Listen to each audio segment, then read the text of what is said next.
Ball to the post for kickoff. Katie George is working the Texas game in Formula One this weekend, so we're thrilled to have Stormy Bonantoni with us. Stormy. Happy to be with you, Tess. And when we look at this Miami Hurricanes team, they're coming off a pair of really close down-to-the-wire games. And when I spoke to one of their leaders, wide receiver Xavier Restrepo, he said the way that those two games ended was a wake-up call for this team. That they're glad they're winning, but they're just getting by, and that's not good enough, which triggered a players-only meeting for the team. Typically, when we hear about a players-only meeting, it's because the team's losing, they're struggling, they need a spark. Well, this team felt they needed that spark, and to address some issues that winning can at times mask.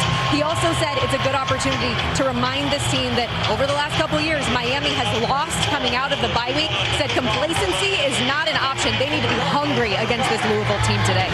Yeah, Stormy, we just saw Cam Ward sitting there on the bench. He'll wait his turn. Without him, I don't know that they don't grab a couple of those losses. Miami won the toss. They elected to defer. Here is Lacey on the return for Louisville from the 3-yard line. As he pushes for extra effort there, out towards the 24.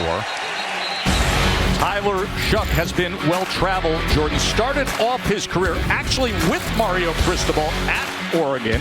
Started 7 games there, had a 4-3 record, then goes over to Texas Tech. Injuries interrupted his plans, and now he ends up here at Louisville where he's off to a great start. And injury is probably one of the reasons teams maybe shied away from him a little bit in the portal. It wasn't because of talent. He's extremely talented. You saw 14 touchdowns and just 3 interceptions, protecting the football really well as well this season. Speaking of talent, he has one of the best true freshman offensive players in America in the backfield with him. That is Isaac Brown in motion. Looked his way, now extends the play, does Shuck. And has to just throw it away incomplete. Let's look at the impact players. Well, you mentioned Isaac Brown, the true freshman. One of the best running backs, one of the most explosive guys in the entire country. And Ja'Cory Brooks on the outside, the Alabama transfer. He's a big-time player. They look to get some shot plays downfield. Ruben Bain, second week back from injury. And Maui Noah, the leader of that defense. And you saw already, first play, a lot of misdirection. Jeff Brom wants to show this Miami defense, see if they can get behind him in coverage. Bain came back against Cal. He was injured on the first series in that impressive Week 1 win over Florida. Here is Brown on second down as he gets it out to the 28-yard line. Tackled by Basaint.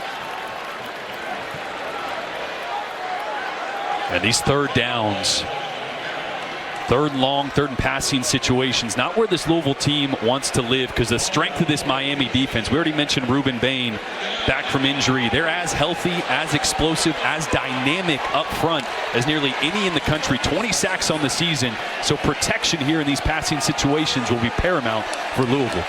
3rd down and 8.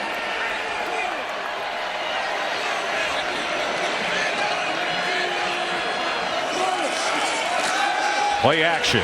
Shuck has time. He's going to go deep. And it's incomplete. It was beyond Lacey. Coverage came from Mish Powell.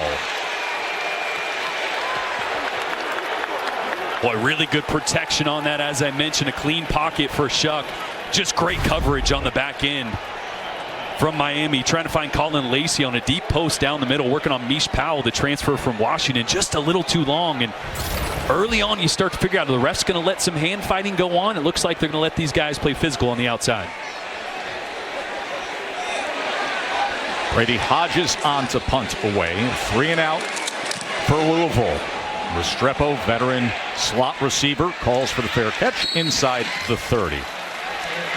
This Miami offense, they have talent everywhere, especially at quarterback, and they have the statistical superlatives to back it up. Yeah, the best offense in the entire country with who I believe is the best quarterback in the entire country. He's my Heisman frontrunner right now. You won't find a more talented arm anywhere. He can throw from any angle, from below his waist to over the top. He can fit the ball in any window across the field, so Louisville's going to have their hands full with number 1 today.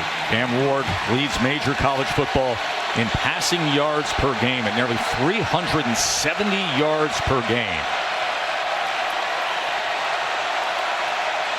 Big Mark Fletcher gets to start at running back. Play action. That ball was low and incomplete as he was trying to get it to Isaiah Horton.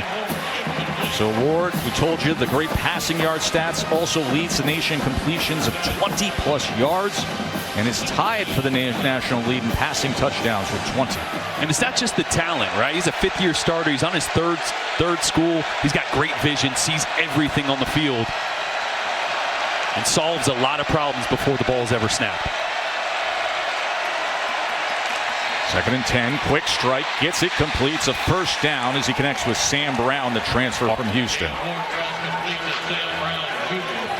Great little rip, and I mentioned the arm angle, the physical tools that Cam Ward has. Watch this little sidearm flick.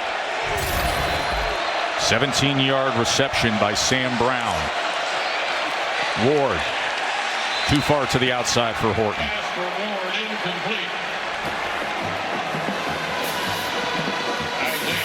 Louisville defensively, Ron English said to us, we need to get off to a strong start.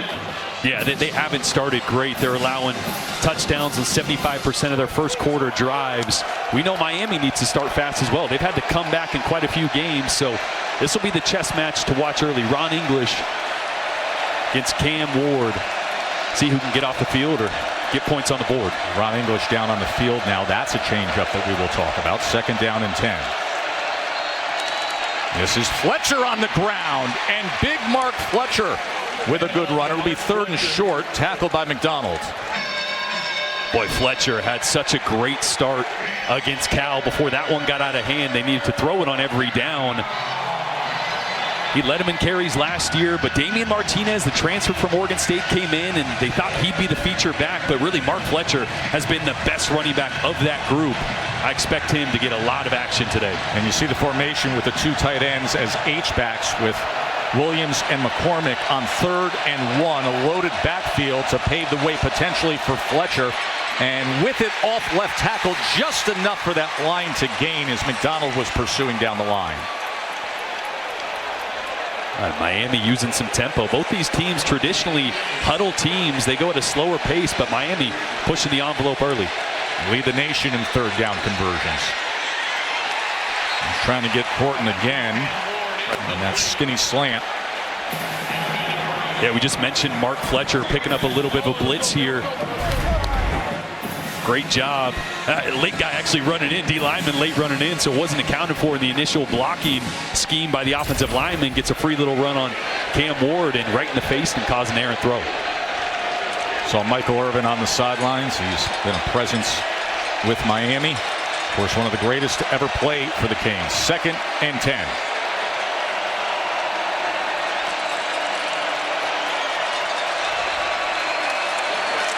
Pressure on Ward. They pick it up. And then Ward looks to extend the play. Flips it underhand to Fletcher, who works his way past the line of scrimmage to get positive yardage. Boy, this is what makes Cam Ward so special. The play is never dead with him. You see him scanning the field, making one guy miss, and then what is this? Just a little forward flip. So Mark Fletcher to avoid the sack. Great job there, but this is also a double-edged sword for Cam Ward. He's got a tendency at times when extending plays to make an early mistake or force a turnover. So the playmaking ability is great, but he's got to protect the ball in those situations as well. 3rd down and 8.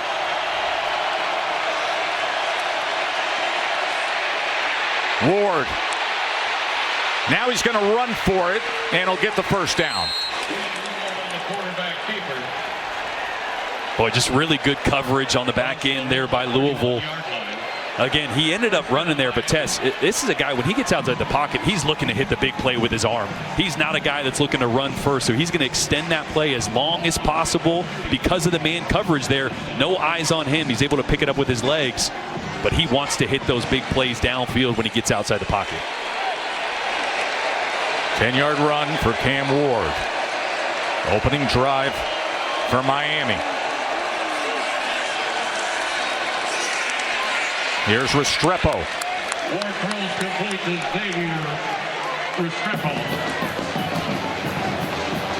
3 yards there. Xavier Restrepo, first team All-ACC a year ago. Could be a record breaker today. Could be passing Michael Irvin in the all-time receiving yard list. Looking to break into that top 3 in the history of this grand program. 2nd and 7. Fletcher searching for anything, but a great job defensively, and MJ Griffin coming in from that safety position to make the tackle. Yeah, not much push that time by that offensive front for Miami, but they are healthier than they've been with Jalen Rivers, their left tackle, big number 64, back in the lineup. He may bump down to guard at some time during this game as Markel Bell will spell him at left tackle, but he's their best guy, and they're happy to have him back, especially in third down passing situations like this. 11th play of the drive, and it's a 3rd and 6. And a sold-out stadium here is getting loud in Louisville.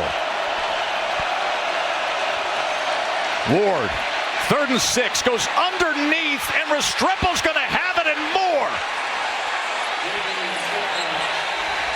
Flag is down back at the 25. They may walk this back.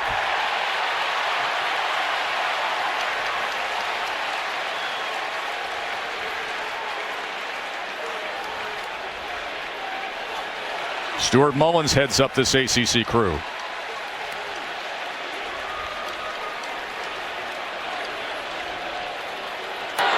Pass interference. Offense. Number 8. 15-yard penalty. 3rd down. Yeah, just a little mesh play. I love the call there. Arroyo, he's got to turn to the quarterback there. Instead of trying to get a shoulder on him, he just turns like he's expecting to catch the ball. His body's going to do the job. He doesn't need to try to get a piece of the defender there. Probably would have had the same result. So what was a 3rd and 6 becomes a 3rd and 21. Now, if you're Louisville, got to keep Cam Ward in the pocket. He's going to want to extend the play here as much as possible. Keep him in that pocket.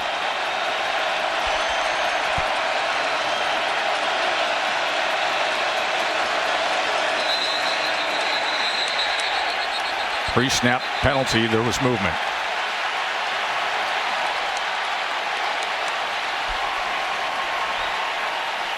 False start. Offense. Number 64. 5-yard penalty. 3rd down. Well, not sure Shannon Dawson has a play call for 3rd and forever. 3rd and 26 here, but expect the ball to get out quick. You can already tell, though, this sold-out crowd really getting behind this Louisville team. We mentioned just how much Jeff Braun teams can show up in big moments like this, and a great first drive for this defense to push Miami back out of scoring range.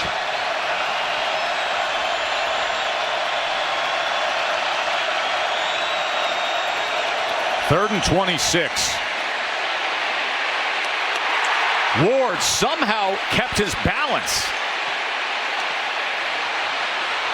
Now time to launch it, but he's going to run instead.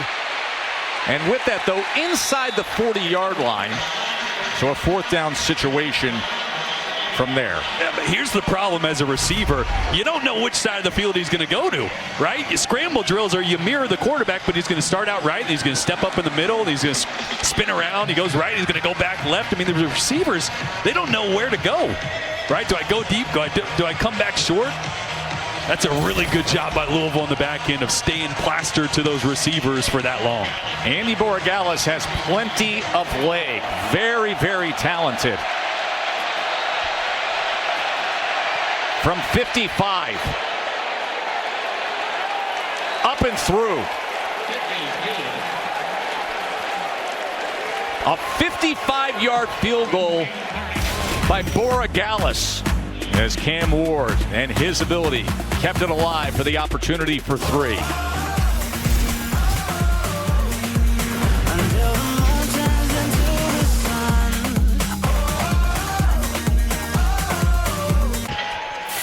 Hey, Jordan, the All-State playoff predictor, and you know, it marries up to a conversation we've had with Mario Cristobal multiple times this week about this being like the swing game of the season for Miami. Yeah, when you look at their schedule, they don't have a ranked win yet to date, and they might not even have an opportunity of another ranked win until a potential ACC championship. But if you lose this one, then you're not even slated to make that ACC championship, and then your playoff picture gets really cloudy. So a huge monster test for Miami with implications of the postseason all over the place. Here's Lacey on the return. And Lacey made a defender miss and gets out past the 30. And you go through the history of Louisville as a program. You got to sell out today. They have had these kinds of wins through the years. Last year, you and I were in the booth with the field storming with the win against Notre Dame. Of course, the great one in 2016 against that very top-ranked Florida State team. You go back to Teddy Bridgewater and that Sugar Bowl team. And then Miami back in 2006, they were number 17. This just feels like one of those weeks when you're in town where, you know, the community's getting excited. They start to ramp up with momentum, and they sell the place out and see if they can slay the big boys. Something brewing in Bourbon City. Every time we're here, something gets a little crazy. Number 6 is lined up right now. Tyler Shuck gets it complete as he finds Chris Bell. Well, it's a really good job with motion coming right to left. It's going to steal the eyes of the free safety as you see him backing up there. Then he's got a crossing route by Bell. Great design there by Jeff Braun. 17 yards, Shuck to Bell.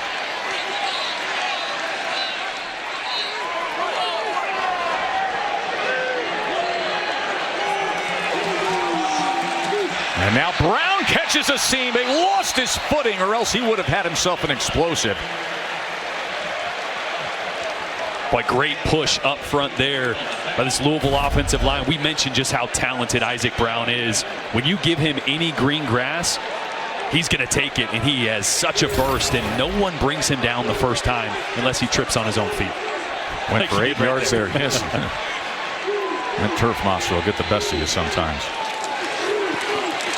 Brown again. Look at how quick he is. True freshman showing off here.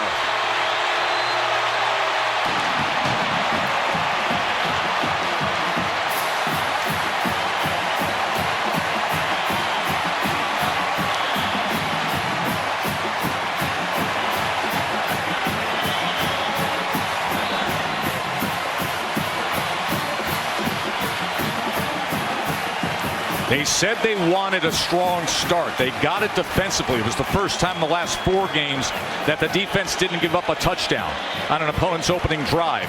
And then they take the ball and come right down the field. A 43-yard touchdown by Isaac Brown. That's a way to get it started, huh? The true freshman just keeps making plays, Tess. And I mentioned the first guy never brings him down. Watch Tyler Bear in the end right here. He's going to be looping in. They're running a little game here. And watch the hole that opens up right there for Isaac Brown. Made Tyler Bear miss, and then nobody there. The speed to finish it off. And Louisville starting this thing hot. Let's get it. We're unstoppable. ABC College Football is presented by Tums Gummy Bites. Get fast relief of occasional heartburn. Use as directed. In part by Taco Bell. And Bud Light, who reminds you to drink responsibly. That's a good-looking trophy right there. That's what they play for. The Schnellenberger Trophy. It was introduced last year to honor Howard Schnellenberger, who, of course, coached Miami from 79 to 83. The national title, the first national title for Miami, and then coached Louisville, led the Cards to their first 10-win season. And a pair of his actual boots, bronzed. If you had a trophy test, they'd probably have to bronze like a cup of espresso. That could be might that be or bronze some Scarpe Italiano Gucci. Chris Johnson on the return.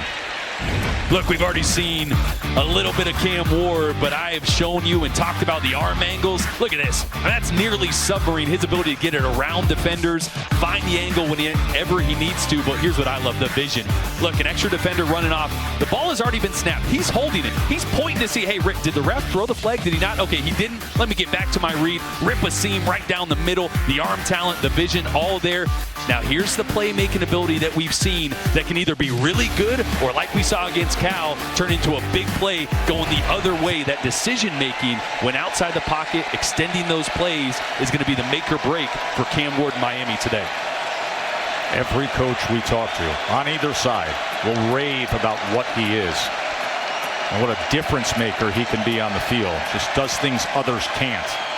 Fletcher on the carry as Fletcher muscles his way out to the 38-yard line. I thought it was a great little story talking to Shannon Dawson, the offensive coordinator, about Mark Fletcher. He was one of the first guys to text Damian Martinez about coming to Miami. Wanted the competition, wanted that running back room to get better. And here he is on second down and look at Mark Fletcher. 6'2", 225 pounds downhill.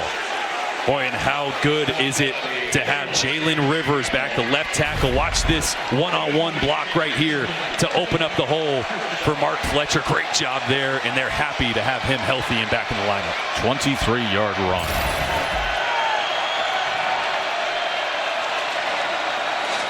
Fletcher again, big hole. They didn't touch him till he was 8 yards downfield. And we talk a lot about Cam Ward, right, his ability. But Shannon Dawson mentioned before that Cal game got out of hand, they were planning on just leaning on Mark Fletcher, on running the football, being physical to open up some of the play action downfield. It looks like how it's going so far. 8.5 per to start the game. They quickly get it to the outside to Horton. And Horton is corralled after just 2.5 yards.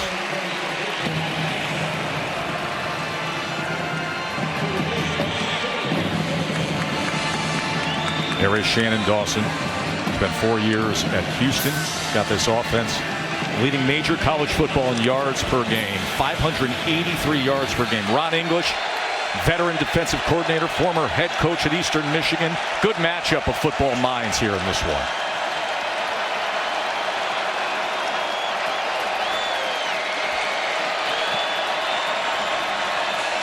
Second and 7. They drop 8. And look at the time they give Cam Ward because of it. Back in the end zone. Look at that throw. Jacoby George. How about Cam Ward and that arm talent?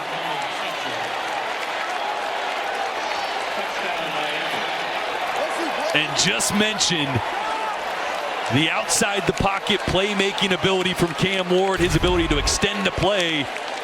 And a great job by Jacoby George there, getting both feet in. But man, you going to give Cam Ward this much time? Look at how much time he's going to have. And George is on the opposite hash before working all the way the back line, putting a hand up, and man, that's a 40-yard rip on a frozen rope from number 1. While leaking out to his left. You said it. The most gifted thrower in the country. The guy who sees everything, can do just about everything. And with that strike, Cam Ward, Heisman contender, puts the Canes back up.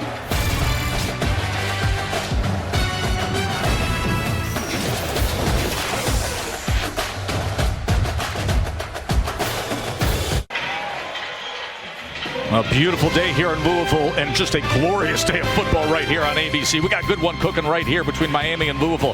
Then you got number 7 Bama and number 11 Tennessee, number 1 Texas, and number 5 Georgia. Saturday Night Football presented by Capital One. This Tennessee-Bama game, keep in mind, Tennessee defensively, they are without Keenan Peely now. He tore an ACL last week. How does that impact the game? Huge. He's their leader. He's their Mike linebacker. He's got the helmet communication, and Jalen Milroe has at least 2 rushing touchdowns in all but 1 game this season. That, to me, is massive for who can win this game. Lacey takes it out to the 23-yard line. So far here today, we told you we would have offense.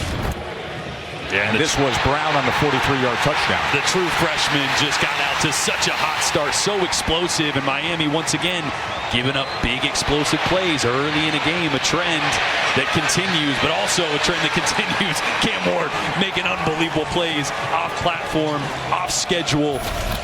Louisville going to have to find a way to slow him down. Miami number 1 in the nation with 20-plus yard plays, and they already have 2 today. And there is Cam Ward. We'll sit back and watch Tyler Shuck and Isaac Brown, see what his defense can offer up. Play action, shallow cross is incomplete. Ja'Cory Brooks, who's had himself such a good season, couldn't hold on to that. Oh, and you know, Brian Braum, offensive coordinator for Louisville, mentioned Ja'Cory Brooks, he'll drop 1 or 2 a game, right? But he's also going to make 1 or 2 huge plays a game. That time, great call in man coverage, a lot of green grass he could have ran to. Just another mental mistake from their number 1 receiver. Transfer from Alabama, who's number 2 in the ACC in receiving yards.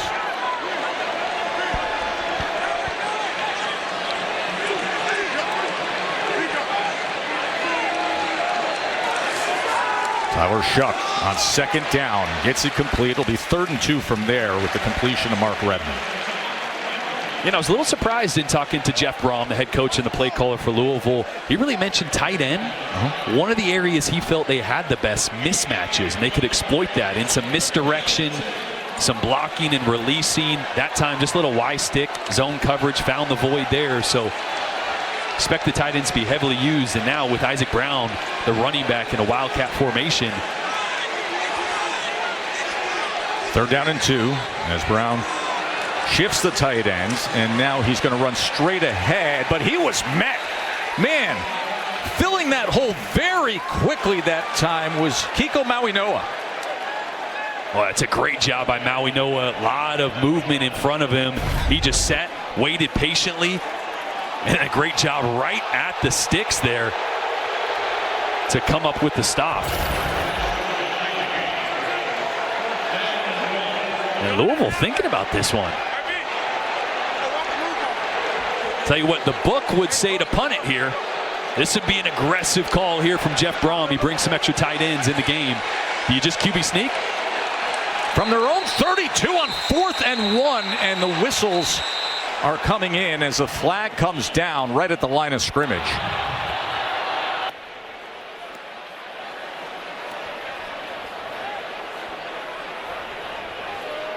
Prior to the snap, timeout, Miami.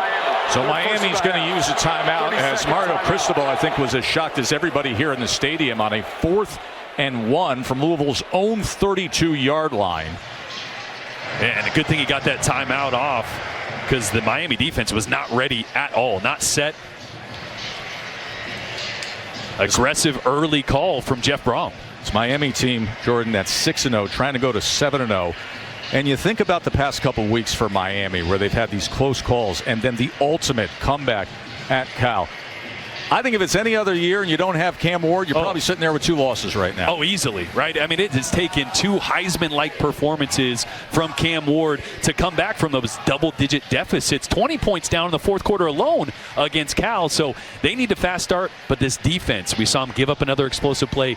They need to limit those and help out Miami a little bit early in games. Yeah, they've given up 7 plays over 50 yards this year, and that's why you get into some of these big holes where you need the superstar performance from Cam Ward. Those are the close calls in recent weeks. The last game, look at the margin early, and then the last couple games right to the wire. And this is a 4th down and 1 for Louisville from their own 32-yard line.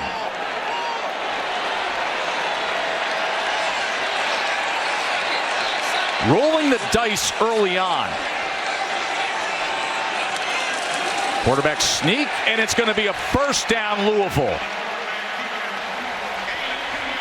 We talked to Jeff Brom about Cam Ward, him being on the other side. I asked him, does it change your play calling? Do you need to be more aggressive because of number 1 on the other side and how many points they can put up in bundles? He said, absolutely. We're going to take some chances early. We're going to be more aggressive. And you saw it right there, backed up just past your own 30-yard line. Little quarterback sneak to keep this drive alive. And Miami's defensive coordinator, Lance Guidry, brought up the same thing. He said, we're going to get everybody's tricks. We're going to get reverses, fake field goals, Philly special, halfback pass. And there you got a 4th and 1 from your own 32. And here you got another trick play. Look at this formation as they go muddle look on the inside, and then they go inside screen to Johnson. They went with only 3 offensive linemen on the interior and come back to it for a screen. Yeah, you got offensive linemen out here and out here trying to confuse Miami. Then you're just going to sneak the tight end right back in here for a little middle screen. Really good job by the backside pursuit of Miami, not getting fooled there. Really a pods formation that you often see on special teams. They bust out on offense, and it goes for 6 yards. We used to call that formation fight song because every time we ran it, strike up the band. I like it. Not that time. Miami defense, good job. 2nd and 4. Here's Brown again. Remember, he had the 43-yard touchdown earlier today. It'll be 3rd down as he's stacked up at the line. You can see already this plan for Louisville is get the ball out of Tyler Shuck's hands quickly. This defensive front for Miami is really talented. They're healthy. Elijah Alston back in, Ruben Bain back healthy, Tyler Barron on the other side. They want to keep them off guard, and Jason Taylor, the coach for them, has them rolling. Pro Football Hall of Famer who coaches a defensive line for the Canes.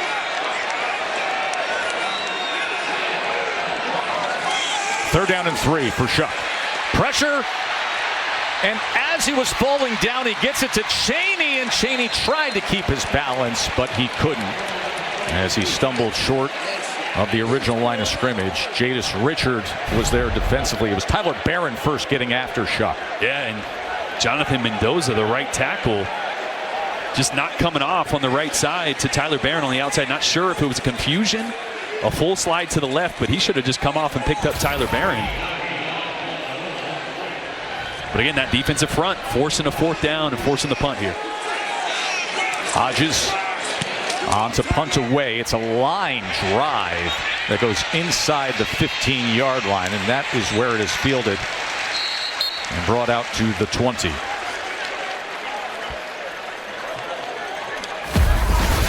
This season, All-State will celebrate every field goal and extra point made by participating universities by making a donation to the university's General Scholarship Fund, and we thank All-State for that. Beautiful day here. The first sold-out ACC game at L&N Stadium since 2017. Last year, Louisville, a great season they had all the way to the ACC championship game. They won 38-31 in Miami. Came down to a 4th and goal with a couple minutes left for the Canes that they failed on.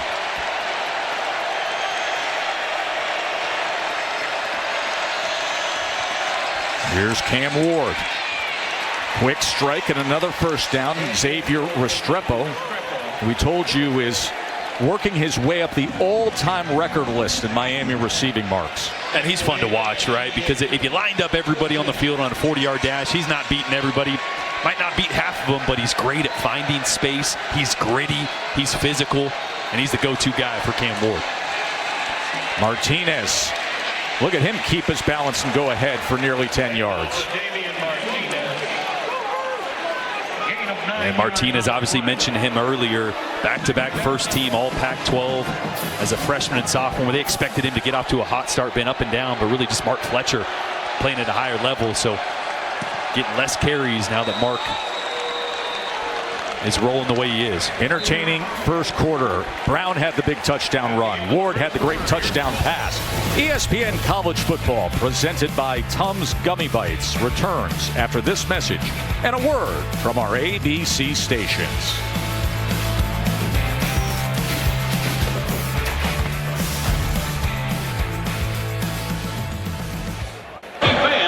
Coach Braun, we saw you guys go for it from 4th and 1 on your own 32. How much do you anticipate more of that aggressive mindset moving forward? Well, we're going to have to be aggressive because right now we're not stopping them at all on defense. On offense, we got to block better. So we got a ways to go because this is a good football team. We have to play much better. Thank you, Coach. Thank you, Stormy. As we start the second quarter, 10-7, Miami leads. I showed you that 4th and 1 that Louisville was able to convert. Right now it is a 2nd and 1 for Miami to open up this second quarter as Martinez is able to fight his way ahead. Past midfield for a first down. MJ Griffin with the tackle. And Miami getting back to that tempo. Again, not something they usually major in. Much more of a huddle team, but a lot quicker pace today. Ward on first down. Look at how relaxed he is. Sam Brown into the end zone.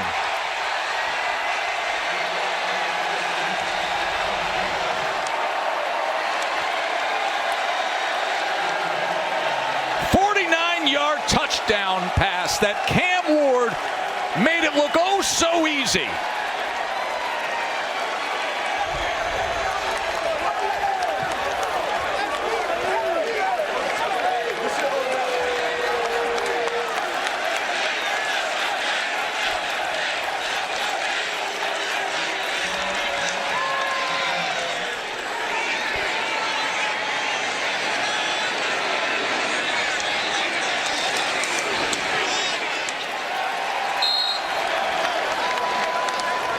Sam Brown gets himself wide open and Cam Ward delivers. Yeah, watch the confusion here. Benjamin Perry, linebacker, right here is going to be confused at who he has.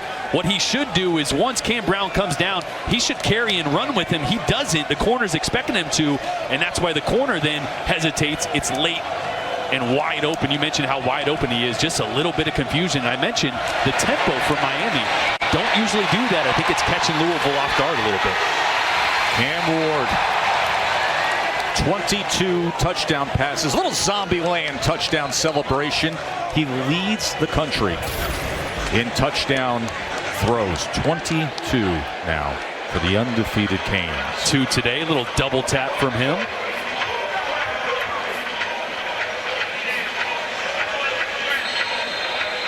Yeah, Louisville honestly got off to a good start on that first drive after they drove. They got him back out of scoring position, but it's been extending plays. And then, like I said, the tempo causing some confusion from Louisville and opening up a big, big play to Sam Brown.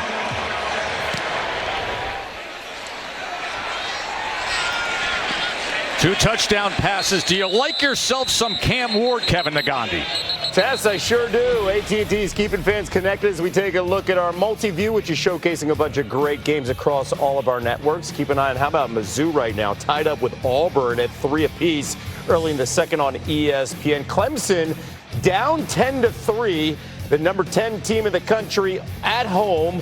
And how about undefeated Army? They continue to roll up 17-0 over on ESPN2. Back to you, Tess and Jordan. And Bryson Daly for Army has a touchdown throw, a touchdown run, and don't look now, but what a collision course we could be on in the American Conference. Oh, no doubt.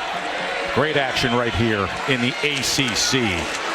As Louisville back to business and getting it complete to Mark Redmond is Tyler Shuck. And Louisville keeping an eye on that Clemson game, huh? We talked about the implications that this game could have on the ACC championship, on the college football playoff outlook for Miami because of their schedule. Would sure help if one of those undefeated teams stumbled today. Louisville quick to the line before Shuck settles things down after this 7-yard reception by Mark Redmond. Isaac Brown trying to get outside, but great pursuit down the line by Tyler Barron. And Tyler Barron missed the tackle on that long touchdown run that Isaac Brown had a few drives ago that time, making the big play, the transfer from Tennessee. Bounced around a little bit before finding his home here. Bounced around a little bit. Quite a bit. Wild transfer story that included flipping from Ole Miss after leaving Tennessee to Louisville. And then some reports of issues at Louisville and parted ways, and he re-entered the transfer portal and is having a lot of success at Miami.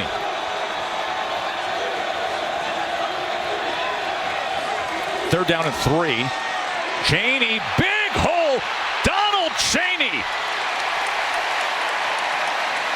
From Miami to Louisville, and does that against his former teammates. Well, just a great play call. These linebackers are going to both pop out, so watch the hole that it opens up. Miami overloads the left side. Linebackers pop out. Nobody there for Chaney. And Louisville now with the tempo. 26-yard run. Shuck looking for an option. Just has to throw it away. Shuck thought about trying to do his own Cam Ward impersonation there, and he just said, look, I'm a lot taller, a lot slower. That's why I throw this one out of bounds. A lot older, 7th year. Yeah, 6'5", 7th year of college football. I say that a little facetiously. He's actually a lot more athletic than he gets credit for. He is. He's not a guy that's going to look to run first, but if he can get up through the pocket and take off, he's got some speed as well. Dealt with injuries in his career. Broken collarbone 2 straight years. Broken fibula in 2023. Goes against the grain, gets it complete to Colin Lacey. They want him to play a big role today. We mentioned Tyler Shuck and the path that he has taken to arrive at this season at Louisville. In fact, he's now opposite his former head coach Mario Cristobal. Remember, in 2020, they had all the success in that COVID-shortened year, winning a Pac-12 championship with Oregon, then the 3 years at Texas Tech dealing with injuries. Yeah, his offensive coordinator, Brian Brown, mentioned, hey, look, dude, when I was in my 7th year, I was in my last year in the NFL. That's right. You know, but you notice the veteran presence and the talent you saw on that throw right there. Shuck now going to take a shot on this side, and it is denied. That was swatted away that time by Jadis Richard. He was looking for Ja'Cory Brooks. Yeah, this is his 50-50 guy right there. Best receiver, 6'3", 195 pounds. This is a great job just giving him a jump ball, but Jadis Richard in perfect position there, right in phase, and does a great job of playing the football in that left hand, splitting the two of Ja'Cory Brooks.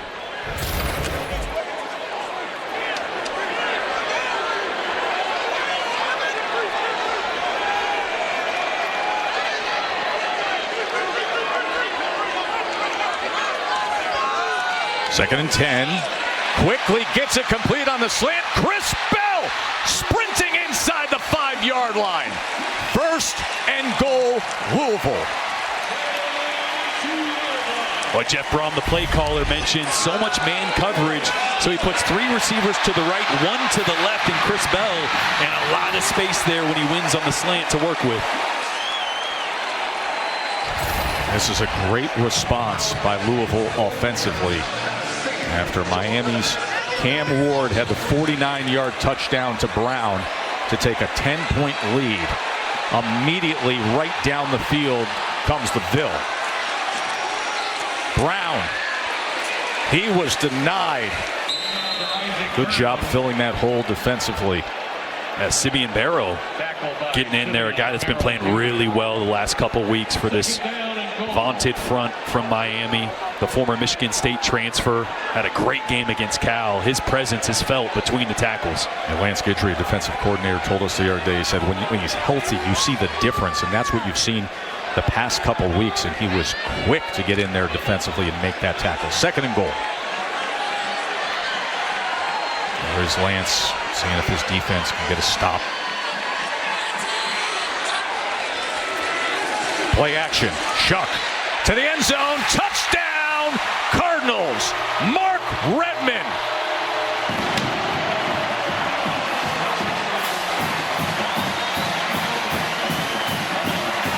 Well, I mentioned this Louisville team loves their matchup with the tight end. You sprinkle in a little misdirection, some eye candy. Watch the motion here and watch this backside safety lose vision on the tight end coming across. Nobody back home. It's the eye candy. It's the pre-snap motions. It's Jeff Brom and this Louisville offense operating at a high level and going pace for pace right now with this Miami offense. 75-yard drive. Capped it with the touchdown to Redmond. Back and forth they go. And you know who's on deck. Shuck did his thing. But the best in the country is coming up next. Cam Ward and the Canes offense. Don't go anywhere.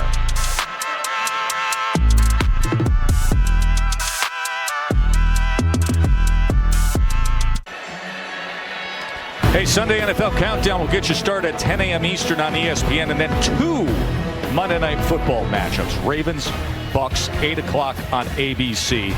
And Miami great Ed Reed is going to be with the Mannings for the Manning cast on E2. And then 9 o'clock Chargers and Cardinals on ESPN Plus. Remember that, it's ESPN Plus for Chargers and Cardinals at 9 o'clock.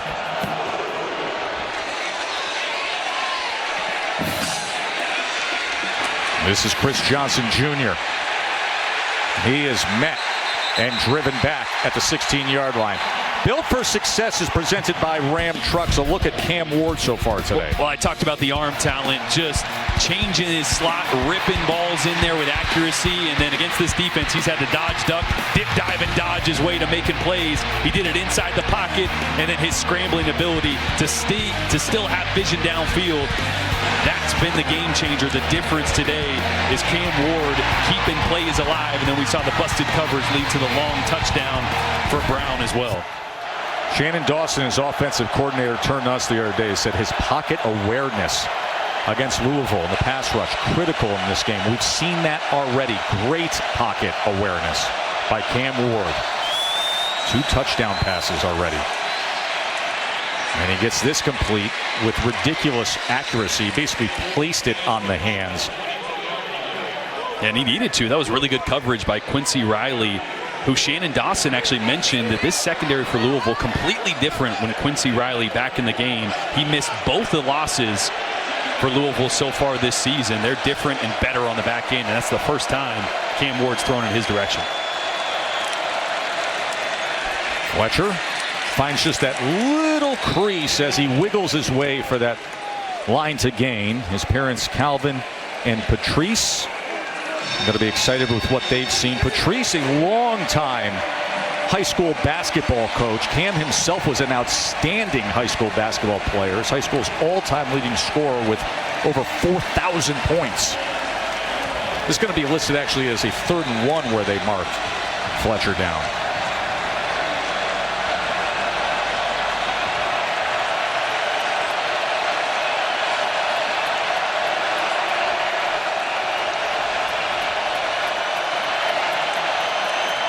Here's 3rd and 1, and he may have been stopped. That was a tremendous defensive effort. Puryear and Quinn getting involved. Yeah, Louisville trotted on 2 extra big boys up front to force that 4th down.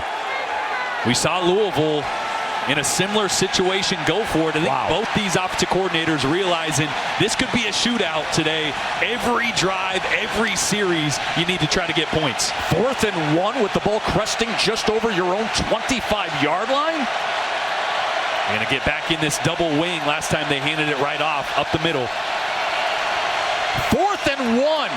Straight ahead and a 1st down. Mark Fletcher, 225 pounds, coming straight at you. Yeah, and a great block by true freshman tight end Elijah Lofton. He's going to come right here and lead the way for Fletcher. Really good block from a guy that's not known for it. He's just 6'3", 230, so great job from the true freshman to stick his nose in there and pick up that first. Ward on 1st down. As he checks down to Fletcher, who breaks free. Look at the big strides from Mark Fletcher.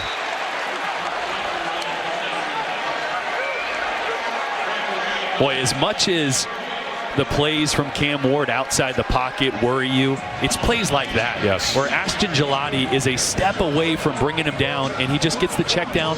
Mark Fletcher breaks a tackle, and you pick up a big gain. 18 yards. Yeah.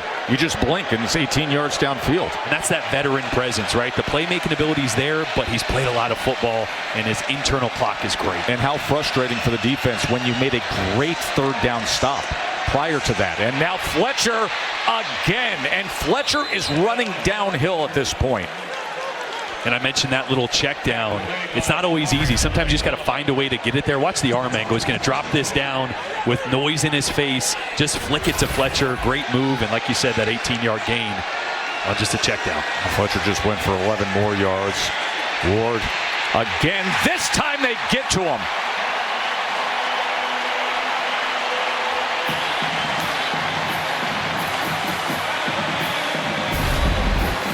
Well, yeah, great job working here and then getting back to the middle. You know Cam Ward is going to buy time in this pocket. Little internal twist by the nose and the D tackle.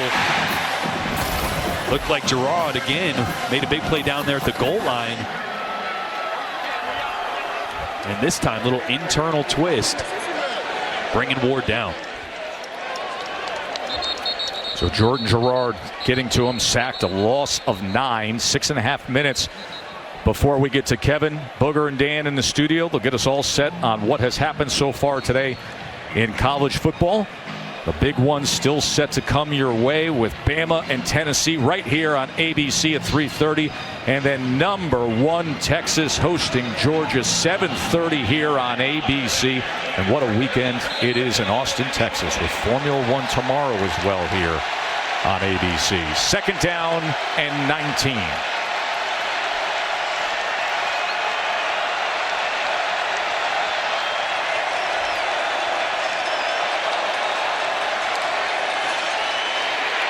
Ward pressured and ripped down yet again. Des Tell taking down Cam Ward. Yeah, Des Tell working on Jalen Rivers, Miami's best offensive lineman. A.J. Green getting there as well, but right here, watch Rivers one-on-one.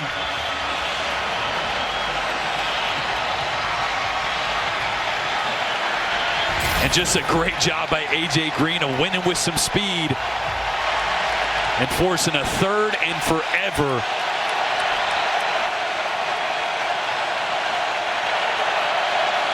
Sold out L&N Stadium. And here's where they can impact the game. 3rd and 24. Cam Ward downfield and out of bounds, incomplete. Well done by the Louisville defense. Such a great job. Back-to-back plays where Cam Ward was stepping up, trying to buy some time in the pocket, and this defensive front from Louisville came up with huge 2 negative plays. And we talked about it. Miami went for it on 4th down to extend this drive. Points are at such a premium today, and that's a huge stop by Louisville here with 5 minutes left in this first half.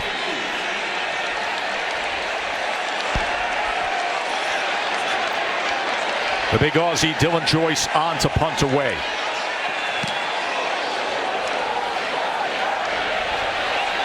Lacey from the 6-yard line, he fields that. And he made a good decision in doing so. Made the most of it on the return for Louisville. Just over 5 minutes to play. That defense for coordinator Ron English against the best quarterback statistically in the country. They just found a way.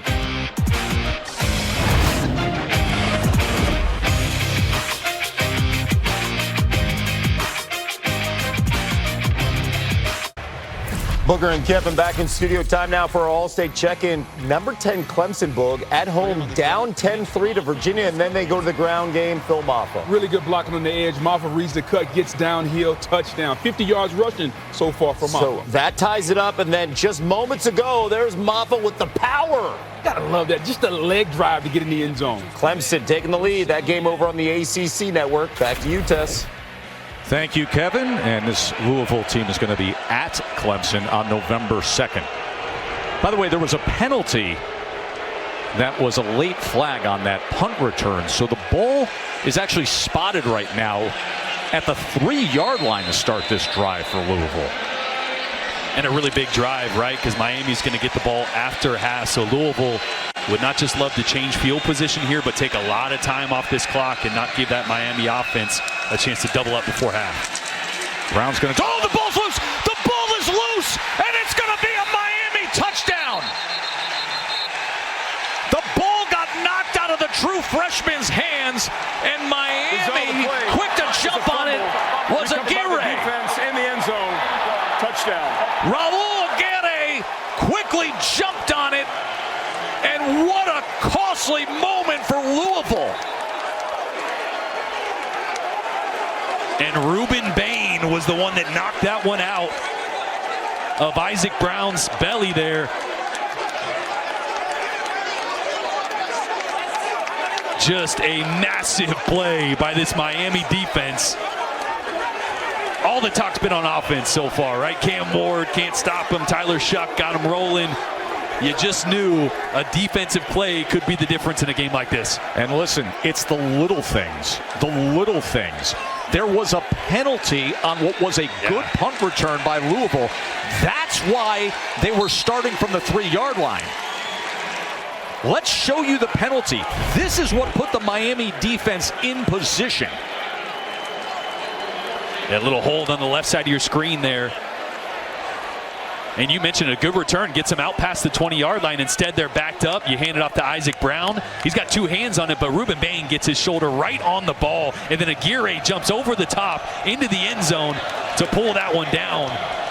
Simeon Barrow and Ruben Bain involved on that forced fumble.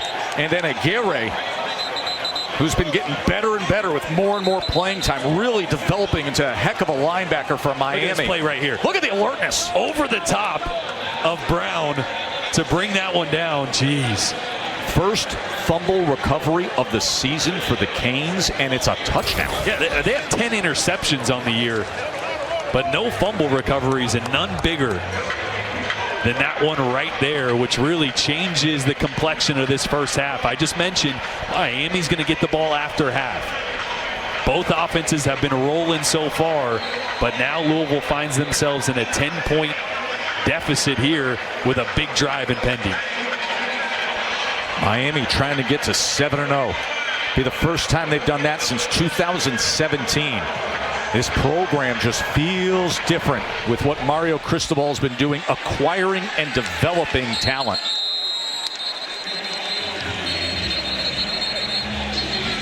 A 10-point lead on the road in a game that guy Mario Cristobal has been locked in on. He has told us, I mean, he said it so many times, but it's a big one right now. They know when they look at their schedule, this spot on the road against this talented team, this is a big one. But he also mentioned just how much this team is taking ownership over their own season, right? And Stormy mentioned the players-only meeting despite being 6-0. And he also mentioned Mario Cristobal, this is the most fun he's ever had coaching because his team takes over the responsibility and the urgency of situations and games like this.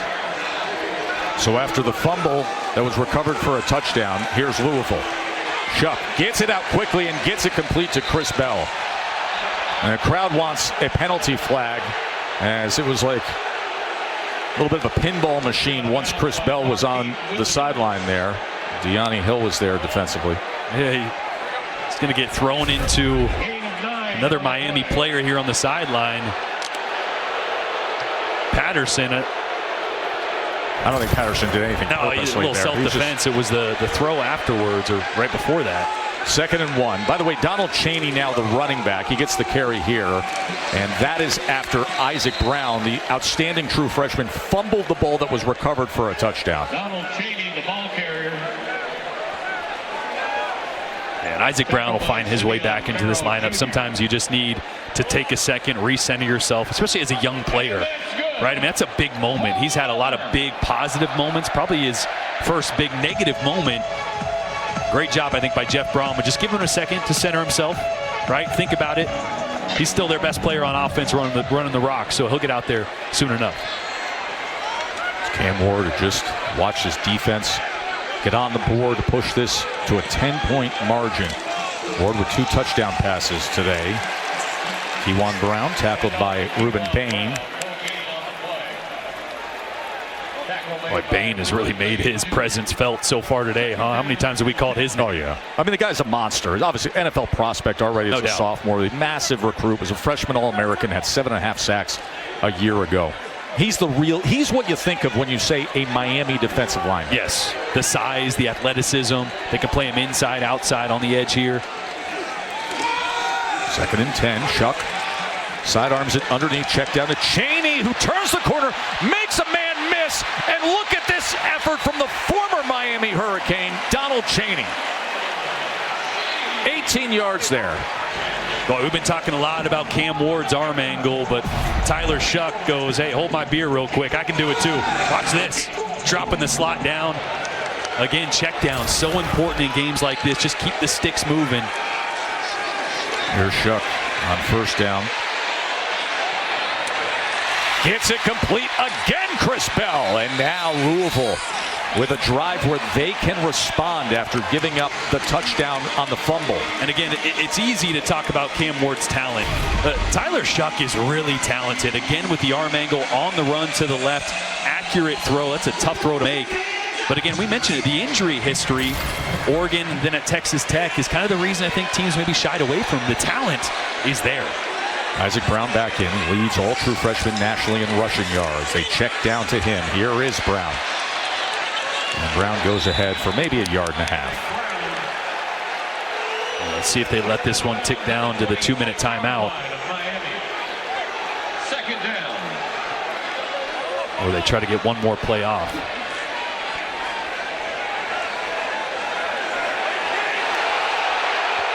Jeff Brom looking up at that scoreboard, watching that clock countdown. You hear the reaction from the crowd. Still have 3 timeouts remaining. Got an O-lineman out here. That tight end right there. Let's see if they try to get him the ball. And we will hit the 2-minute timeout. Louisville on the go, trailing by 10. We've had pendulum swings in this game, just like Foucault pendulum at Gromeyer Hall, the administration building here on campus. Isn't that something at the University of Louisville? Kind of game we've had, 24-14.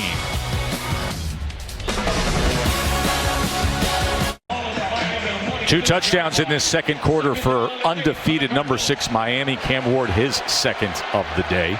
This went to Brown for 49 yards. And the defense came up big, Jordan. Yeah, now Louisville with a chance to cut the lead here before half. Flea flicker, back to Shuck. Pressure's on him. He had to spin free and then just burn it. Shuck's pass falls incomplete. 3rd down and 8. Boy, I think he had an opportunity on a crossing route. That play's kind of try to get designed as a screen throwback to the tight end. Now Noah and Barron were coming after Tyler Shuck. Yeah, and the defense blew the all whole over thing up. 3rd down and 8. There is Kiko.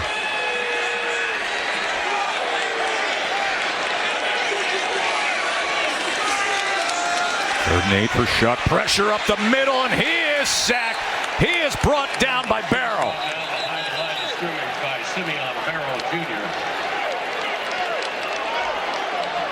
4th down. Boy, Barrow just working on a little bit of a stunt.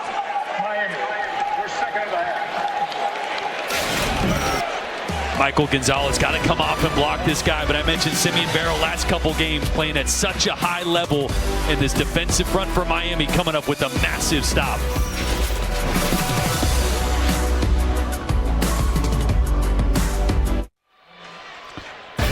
They're going to be a good one at Rocky Top. Coming up right here at 3:30 on ABC. Number 7 Alabama, number 8 Tennessee. Remember what happened back in 2022 when the Crimson Tide went to Neyland Stadium. Tennessee got the best of them down. Now you got this far more loaded Tennessee roster dealing with some injuries, but we'll see what happens when Nico and the guys get after Alabama. Travelstead now on to attempt the field goal.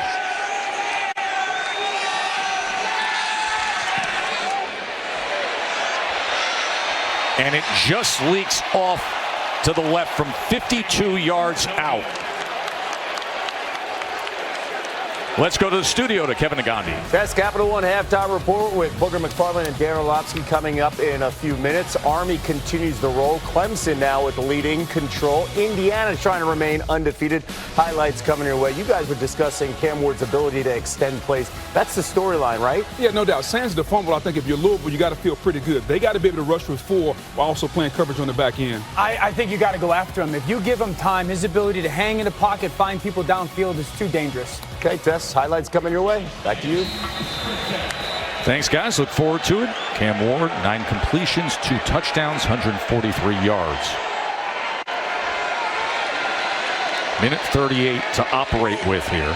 They exhausted 2 timeouts to get to this point.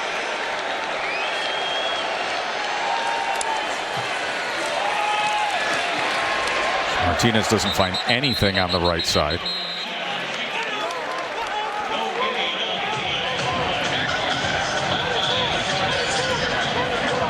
Rada's had a good first half. I thought maybe Louisville, with a no gain there, would use one of those timeouts. They got 3 in their pocket, but I guess you don't want to give any more time than you have to Cam Ward. Ward downfield, and the diving effort from Restrepo cannot bring it in. Boy, a hard pump to the field trying to get Corey Thornton the corner to bite. Doesn't. Ball's just out of the reach of Restrepo. Great effort there.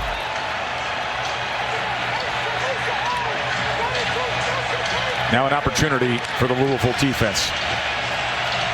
Yeah, do you run it here and force Louisville to use one of those timeouts, or do you try to pick this up? I think they put the ball in Cam Ward's hands here as Louisville shows man coverage with everybody stacked up. Let's see if they come or they drop out. Play clock was running down, 3rd down and 10. Fighting for it while he was on the ground that time was Restrepo. He thinks he's got the catch for the first down. As the ball was juggled, he's laying on the turf and secured the ball. Watch this. And Miami trying to run a play here, but that one looked like, oh, that ball hits the turf. Miami trying to get a snap off. Wow. Ruling on the field of a completed catch is under further review. What an effort. Quincy Riley, originally in there in coverage, breaks it up, does a great job, but Restrepo with the focus as the ball's going to the ground nearly makes a circus catch. You see Riley in great position there, breaking up the pass, but watch Restrepo's eyes. They never leave that ball. Lands on him, able to secure it, and then that's Corey Thornton come through. That's there. Right. Who was in coverage on that last play, kind of pushing it out of the hands of Restrepo. Otherwise, I think that would have been a catch. Let's bring in our rules expert, Matt Austin. Yeah, Joe, I think you guys nailed it here. He did finally get the ball in his possession. Well, not in his possession, but he got the ball in his hands, laying on his back, but he never really firmly controlled it. And you can see that as the defender came in, the ball was always moving. The ball eventually hit the ground. This is an incomplete pass. I mean, can't understate the job by Corey Thornton there, breaking this up. Look, Restrepo has firm control right there, and then it's the punch on the left hand at the end that gets that to hit the turf. And there is the ACC Replay Command Center under the guidance of Alberto Riveron, one of the best officials in football over the past 20-plus years. 10-point lead for Miami as it stands right now with 57 seconds remaining. Well, the key here with that incompletion, Louisville's going to have all 3 of their timeouts. After further review, the pass touched the ground before the receiver gained control. It's an incomplete pass.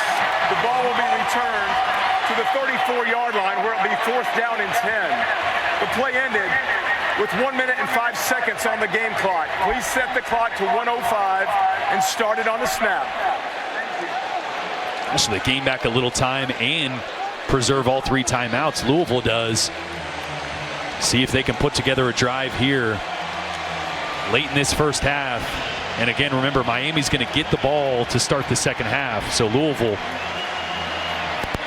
wanting to get some points on the board here. Stop them on 3rd down. Remember, Miami came into the game leading the nation in 3rd down conversions. 2 of 6 today.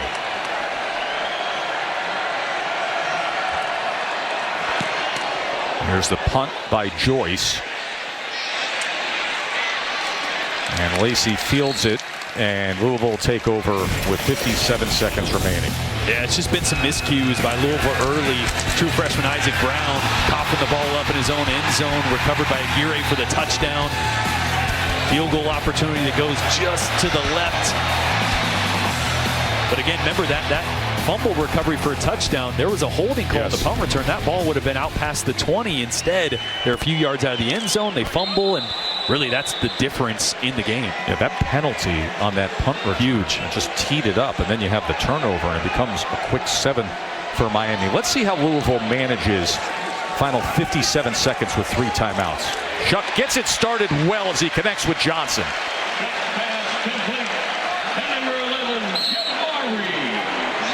I think Jamari Johnson a little banged up after that tackle. The redshirt freshman tight end. He had 2 big receptions last week against Virginia, including the game winner. Yeah, had that 5-yard touchdown. 2 minutes left to play, but I think he may have gotten his ankle here at the end of this play. Yeah, Jaden Harris bringing him down. Might have just got the ankle caught in the turf. 12-yard reception. As you can see them looking at that right leg. It was a big game for both these teams. You mentioned it earlier, just the way the ACC sizes up and the Miami schedule. I mean, this is a very talented team that dodged a couple of bullets. They're walking the cliff's edge in the game against Virginia Tech, obviously. You know what happened with the reviewed Hail Mary there. And then the incredible comeback at Cal.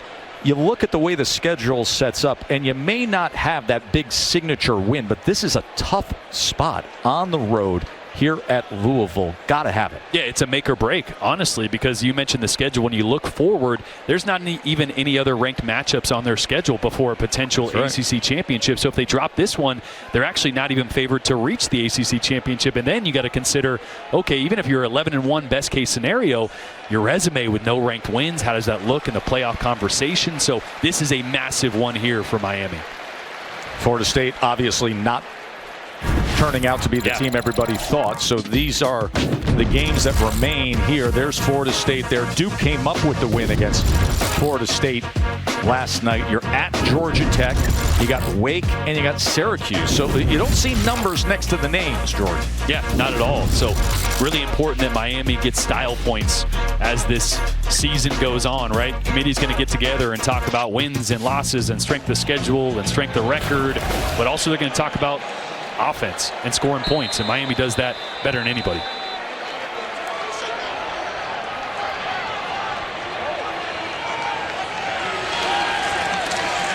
There's Shuck chased back, and then coming back for the ball was Isaac Brown. I mean, that's pretty unbelievable. I'm almost positive Shuck just was trying to throw this ball away, but Isaac Brown comes back. 4-yard gain. And timeout is going to be used. Great adjustment. And I think that's the first time Isaac Brown's been back on the field since that fumble. Had the 43-yard touchdown. First time he touched it since that fumble, right? Had the 43-yard touchdown to open up this game. He is so explosive, but then a costly turnover when Barrow and Bain collapsed on him. They had the ball on the 3-yard line, and then Agate jumped on it, and really that is the big moment of this first half so far. Listen, you know Miami's offense is good enough. You can't be giving up defensive scores. No, and you had just come up with a stop on a drive where Miami had gone for it on 4th down. You have an opportunity down 3 to then take the lead. Instead, you're down 10 after fumbling and giving a defensive touchdown up to Miami. But you got a chance here with 34 seconds left and both timeouts or 2 timeouts still in your pocket to get some points on the board. You have to at least get 3. So as we get on this side of the field, decision making by Tyler Shuck is going to be really important. Want to at least get yourself in position to make a field goal. 2nd and 6. Shuck. That was low and incomplete as he could not connect. I'll give you one guess who had the pressure in his face. Yeah, it was Ruben Bain. Outstanding defensive end. Oh, he's been everywhere, man. 29 seconds remain. 2 timeouts for Louisville, but facing a 3rd and 6. I think a little bit of the problem when you get into your 2-minute offense, not a lot of motions and shifts like your normal down and distance, and that's where they've really created an advantage against this Miami defense. Saw that view from the center judge who has the camera on his chest today. And now the quick out with Chris Bell, and they're going to mark him short of that line to gain based on that. Let's see. And now they call for it. Yeah, Bell looked like he kind of reached that ball out too. Absolutely, yeah. It's in his right hand. Oh yeah, I think that was should have been a first there in my opinion. And now the officials see what we see, and they're going to review the spot of this ball. The line to gain is under further review. For starters, just a heck of a throw by Tyler Shuck from the opposite hash. It's probably a 35-yard throw to just pick up a minimal gain, but it's going to turn out to be, I believe, just enough to pick up this crucial 1st down as Chris Bell does a great job of switching it to his right hand here. Oh, there's no question. Oh, yeah. I mean, that's a football length past that 1st down right down the line. A great shot there. Should be a very short review here to mark this and give the 1st down to Louisville. 24 seconds to play here in this first half. A first half that saw Cam Ward with 2 touchdown passes. There you see the ACC's replay command center. Ruled on the field short of the 1st down, but very obvious that Chris Bell was able to reach out and extend the ball. So it'll be 1st down Louisville with 24 seconds remaining. After further review, when the run went out of bounds, the ball was just past the 48-yard line. It's 1st down. The run went out of bounds. The clock will start on the snap. Great effort by Chris Bell. And they've already missed a 52-yard field goal today, so you'd really like to get inside of that 35-yard line to give yourself a chance to get 3 points here.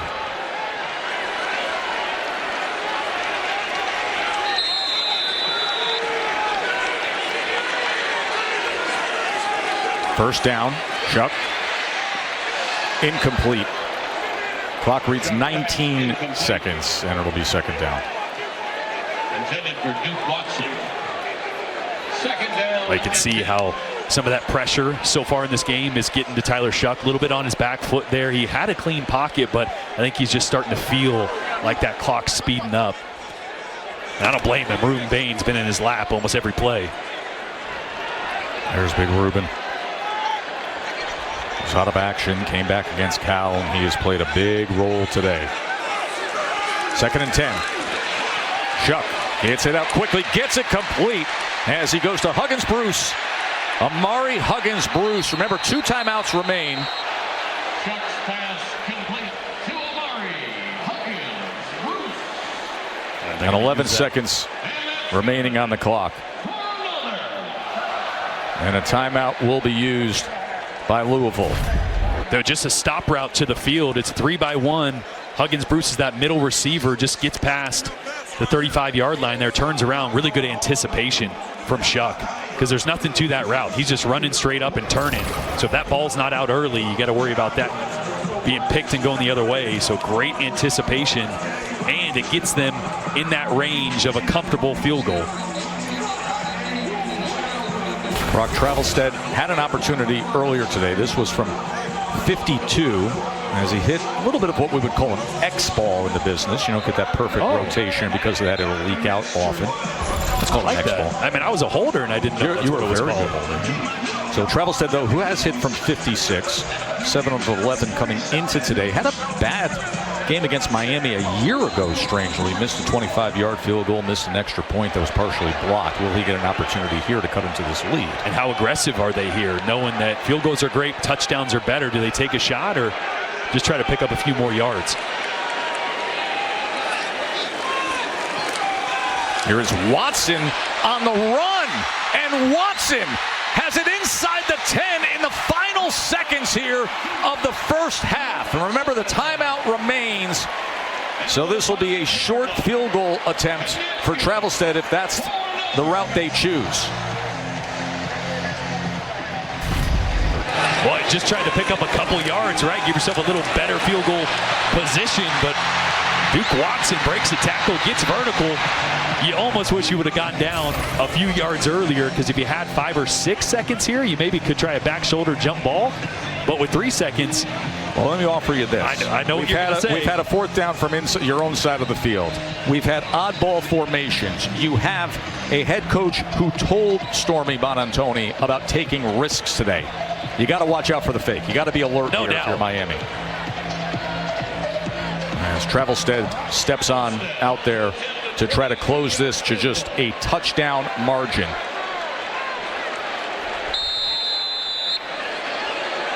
Just got the short angle at 22 yards away. After a well-managed final drive for Louisville, and they needed that. A nice way to respond after the defensive touchdown by Miami, Jordan. Yeah, and it gives you some confidence going into half, right? Yeah, you could have rolled the dice there and tried to get 7 because you're going to need to put up points against Cam Ward, but that gives you positivity, that drive. You can build off it in the second half and hope your defense can slow down number 1 at some point today.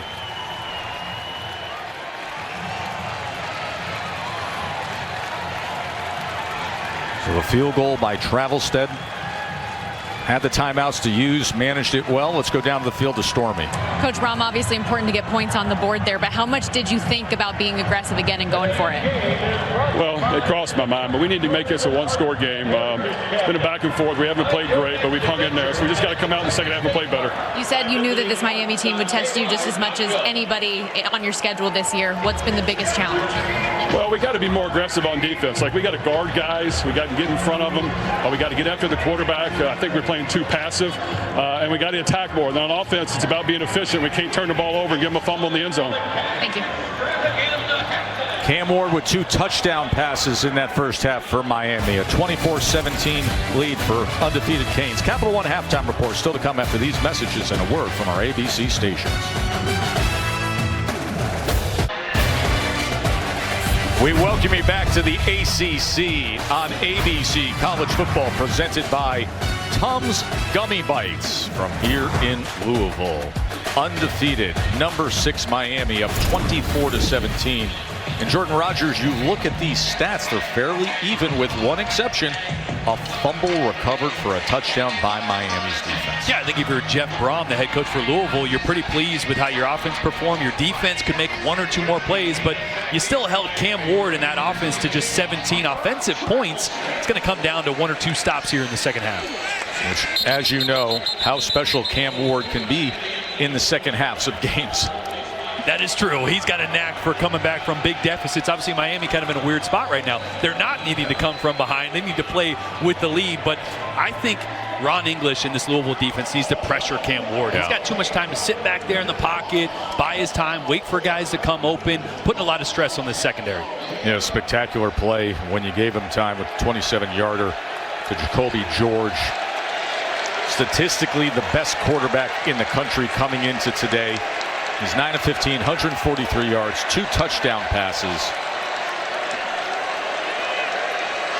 As Miami with a 7-point lead to open up this second half. They do so with Damian Martinez on the ground as he goes ahead for 8 yards. Let's go down to the field to Stormy. Well, Tess, I asked Mario Cristobal at the half what will be most important for his team to pull away, and he said it starts here on this opening drive, that they need to set the tone and sustain more drives. He felt like they were running the ball well in the first half, but they got a little bit impatient at times. He wants to see more consistency here. 2nd and 2 as Martinez goes ahead. Great to have Stormy with us today. Is Katie George, Louisville native, former Louisville star athlete, normally on this crew, is working the Texas-Georgia game tonight and then Formula One tomorrow. They're the first half drives for Mario Cristobal's offense. Yeah, hot start for this Miami offense, but then Louisville started to bow up there in the second half, came up with a couple stops. These opening drives for the second half for Miami have turned into turnovers twice in their last 2 games, so important drive here to not just protect the football, but flip the field and maybe get some points here to extend this lead. Incomplete effort that time to Sam Brown.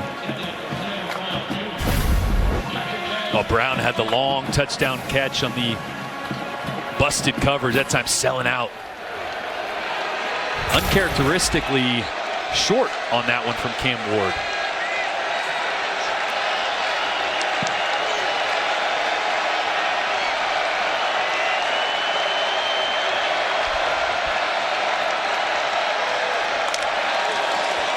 Second down run by Martinez, who is the most coveted running back in the transfer portal coming out of Oregon State.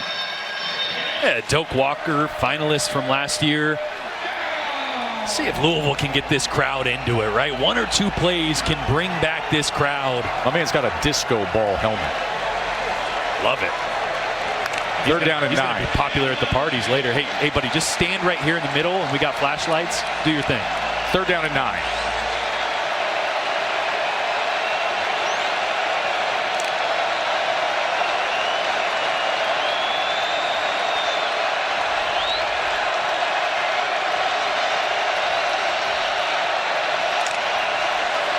A gap pressure is picked up. And look at the accuracy again from Ward as he connects with Isaiah Horton for a Canes first down. Boy, just so demoralizing for this Louisville defense as a Miami player's down. That's Isaiah Horton, yeah. Great little man concept. Switch release there. Creates leverage on Thornton. As the medical staff is out to see Isaiah Horton, will step away for just a moment. So first down Miami to open up this second half.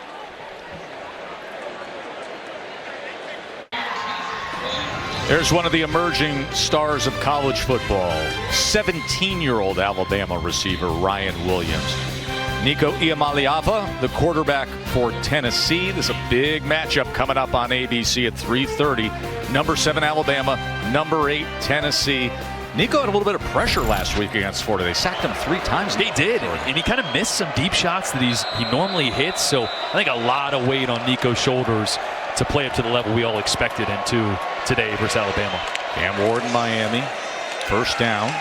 Martinez goes straight ahead to Louisville's 45. So you saw Nico there. Nico has really turned a lot of heads this year. The guy we're watching right here, Cam Ward, right now Mel Kiper has him as the number 2 NFL prospect among quarterbacks. Well, you're seeing the tight window throws. That throw to Horton on 3rd down there was plastered in coverage, but that ball right where it needs to be. The accuracy, we've seen him extend plays, and Louisville's got to find a way to make him uncomfortable in the pocket. Saw that line on that graphic there saying you got 4 of the top 5 in the NFL draft all playing on ABC today.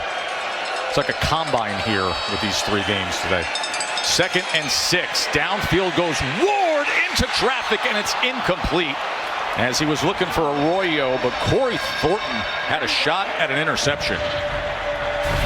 Yeah, just throwing this into coverage, and actually starts his eyes on the left and never takes them away. So Thornton was able to redirect there and almost come down with that one. Remember, Thornton had the big play to knock the ball out of Restrepo's hands earlier. He's playing at a high level right now. 3rd down and 6.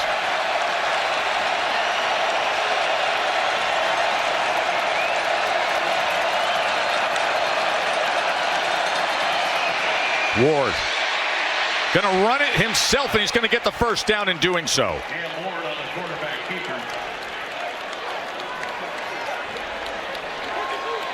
Yeah, Ron English mentioned, man, you get third medium, 3rd and 5 or 6. That's when he's actually going to run, right? Buy time to run.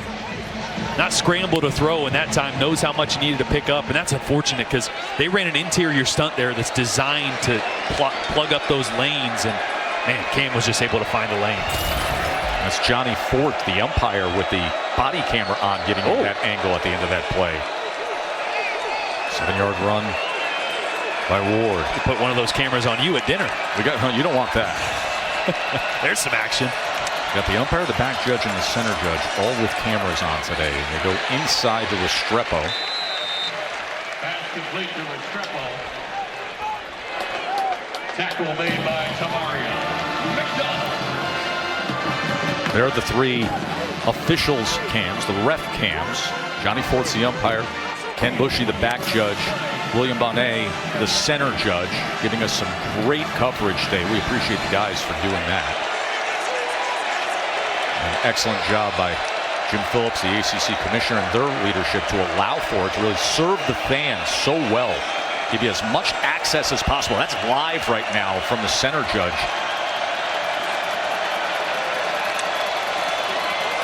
Second and 8. Ward goes with the option at the last second to Restrepo.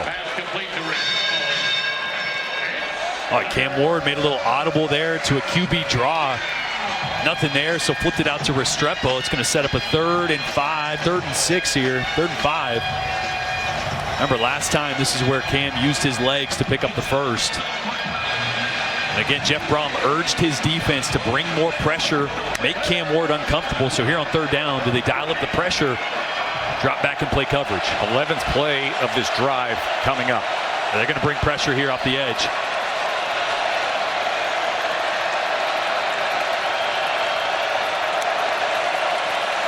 Third down and 5. Martinez gets free, lowers the shoulder, and look at Damian Martinez. And look at this offensive line joining in the road grading party. Man, oh man, Canes. You talk about wanting it. Wow. That's what you get when a 230-pound running back's going downhill, and that's why they brought Damian Martinez from Oregon State. And you see Inez Cooper there trying to pull his running back. Hey, come on. Hey, let's go. I can pull you for a couple more. That's a great shot there on the ref cam. Wow, what a statement run there by Miami. Sometimes football is about simple desire and will and want to. You just saw it there. Back shoulder is incomplete. Yeah, Isaiah Horton back up and healthy after going down on that 3rd down catch earlier.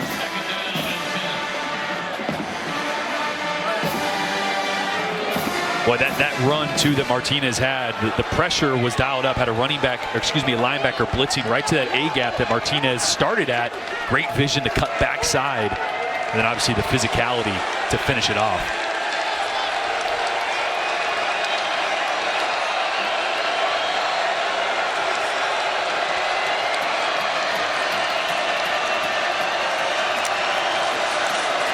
Second down.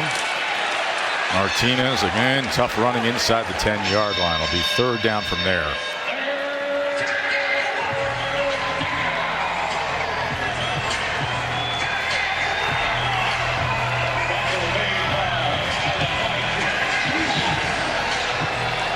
Kind of opening drive that Mario Cristobal told Stormy Bonantoni that he looked for. Ron English's defense is trying to close the door.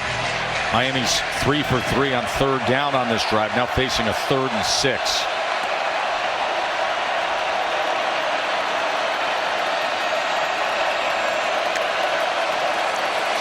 Ward with time. What a catch by Restrepo and a touchdown, Canes. Touchdown, Miami.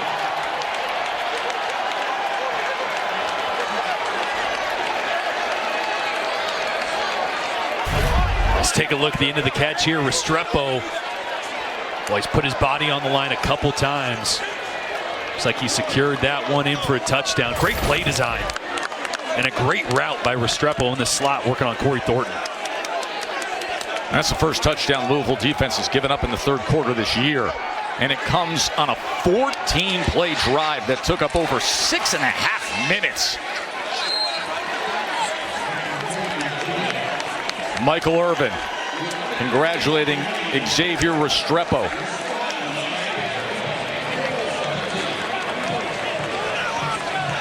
The career reception mark for Xavier Restrepo. He just keeps moving on up. Number 2 in Miami history now. What a career for Xavier Restrepo.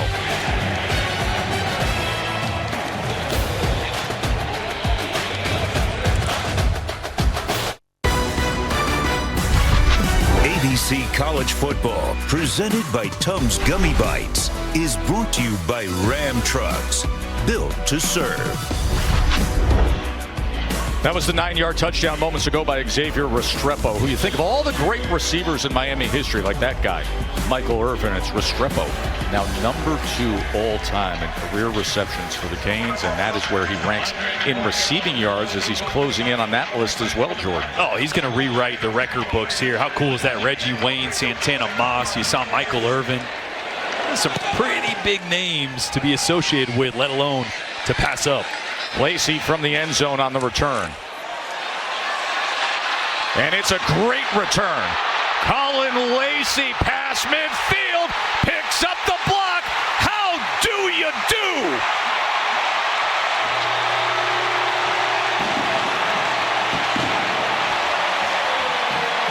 "100 sensational yards from Colin Lacey."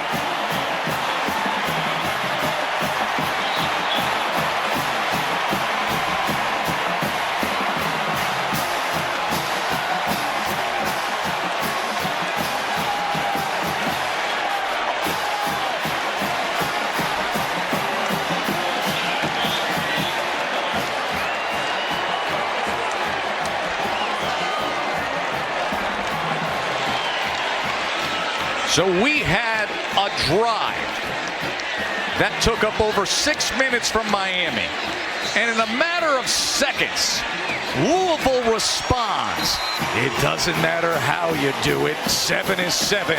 And Louisville just did it in explosive, dynamic, 15-second fashion. Any way you can get it done, right? Great job. This cut back here to the right, man. Miami defender was kind of sitting, waiting for Colin Lacey, and he just stuck his foot in the ground, got right, got back vertical, and you see the speed there. Missed the first 3 games of the season, been back the last 3. They are glad to have him back as a receiver, let alone as a kick returner. You know, we sat with Jeff Brom the other day. We said, who's the X Factor guy? Yeah. He said Colin Lacey. He said, we have to find ways to simply get him the ball. Get him the ball in space. You know one way? Let him stand back there and catch a kickoff. Yeah, and if it's in the end zone, who cares? Bring it out. Let's go. A lot of space to work with there for Colin Lacey. Joe, I'd buckle up because this is going to get weird, right? And we've had the fumble touchdown for Miami defense. Now we got a kick return for a touchdown. 2 amazing offenses that don't look like they're slowing down, can put up points in bundles. What a fun day. And look at this crowd here at L&N Stadium. Jordan Rogers with me, in for Jesse Palmer. Stormy Bonantoni in for Katie George, who's going to be working the big one at Texas tonight. And then Formula One action tomorrow right here on ABC. And there is the view from our officials' body cam as they kick away here with it back to a 7-point margin. Cam Ward will return to action. He was sensational, just hitting Xavier Restrepo for this touchdown moments ago. And another big catch in traffic for Restrepo. And then Lacey follows it up with a monster special teams play again. Look at that defender just sitting waiting for Lacey. 2 touchdowns in 15 seconds. I said it. Buckle up or lean back in the couch. It's going to get weird, folks. They're teaching the little ones to put the U down here in Louisville. Isn't college football great? And isn't this guy something too? Cam Ward. He went with the short pitch and then had to turn it around with a lot of traffic for Mark Fletcher. Ball came out. Louisville says the ball came out and it's a turnover and the Cardinals have it. Jordan, you sensed it. That things could go by bonkers. It's happening right in front of us. Yeah, I think Thor Griffin might have punched that one out. And Jordan Gerard looks like he recovered, and that's the stunned Miami reaction. Boy, this is what good teams do. They don't leave it up to just the offense. Yeah, Thor Griffin right there, left hand, punches that ball out of Mark Fletcher, usually really sure-handed. Thor Griffith with the big force fumble. With the hammer. See what I did there? Thor with the hammer. Thor, who played at Harvard and then transferred to Louisville, comes up with a big play. The former Ivy League star comes up with a forced fumble, and now Louisville at the Miami 26 with a chance to tie the game against the number 6 undefeated Hurricanes. Chuck with time downfield. Oh, that was right in the hands of Isaac Brown. Such a good play design here by Jeff Brom. Gets Isaac Brown one-on-one with Maui Noah. Really good coverage, actually. Ball was maybe a hair short and just so close to bringing that one down. Let's bring in our rules expert, Matt Austin. Was there contact there, Matt, in your eyes? Yeah, the defender was not playing the ball, and also looked like he had the right arm of the receiver pinned to his chest. So I think they should have had a flag there. This is an incompletion. This after the fumble recovery by Louisville. Isaac Brown. 5'9", maybe a $190 hitting that hole hard. This is what Matt Austin was referencing there. Thought of could have been a PI. Yeah, a lot of times this happens, right? A linebacker running in space, no vision on the ball, left hand maybe on the right hand there of Isaac Brown. I didn't see it at first, but I'd agree. I mean, that's a really tough one for a receiver to see. A referee to see. But that left hand does impede that right arm of Isaac Brown as he's trying to make a play on that ball. 100-yard kickoff return, and then the fumble and the recovery by Louisville, and now a 3rd and 5.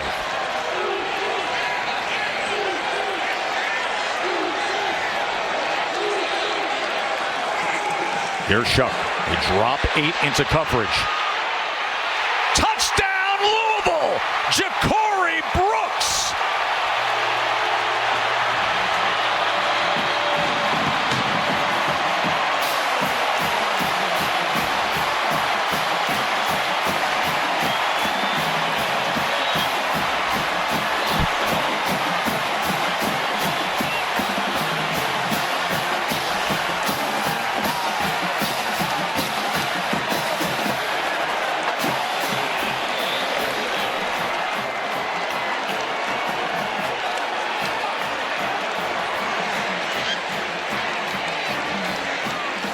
The fumble recovery gets cashed in. And all of a sudden, it's 31-31 with number 6 being pushed here. Thor Griffin with the fumble, and Louisville with the answer. Watch this. I want you to see. This is going to be a glance right at the top. Watch this safety. When he drives down here, this corner should be in man-to-man coverage. Instead, he drifts off in zone coverage, leaving Brooks wide open for the touchdown.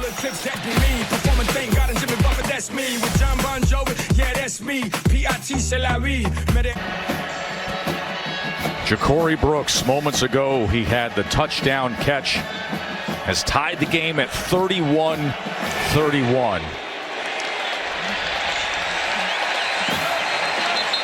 You sensed it, Jordan. You said things seem like they could be going a little bonkers. Our Sonic drive-in recap. Boy, did they. Started with his touchdown to Restrepo on a perfect drive that ate up almost half the quarter. And then the following kickoff return, Colin Lacey takes it to the house. And all of a sudden, you're like, okay, Miami, if they just put together a drive. And then Thor knocks this one out with the hammer. Louisville field position. And a couple plays later, a dime by Tyler Shuck to Ja'Cory Brooks. And all of a sudden, we got a tie game. A tie game with Miami trying to get themselves to 7-0. With Miami, a schedule that's perceived as manageable, and this the biggest obstacle between now and the ACC championship. and the college football playoff. Cam Ward, Heisman contender, gets rid of it at the last second. Mark Fletcher out just beyond the 30-yard line. Boy, this is where you really start to hold your breath if you're a Miami fan and a Louisville fan when Cam Ward starts to extend the play. It's either going to go one way or another. It's going to be a big-time play like we've seen him make a million times, or Louisville might just end up forcing another big play on defense. He leads the nation in touchdown passes. He has 3 today, 23 on the year. Second down and 5. And now a little more concern with those Miami fans. They traveled so well to this big showdown game. The first sold-out ACC game here since 2017. Fletcher on 2nd and 5. And we have definitely seen more pressure in this second half from defensive coordinator Ron English. Jeff Brom mentioned we got to dial up the pressure. We can't let Cam Ward sit back there. That time, dialed up a field zone pressure and able to bring down Mark Fletcher to force this 3rd and short.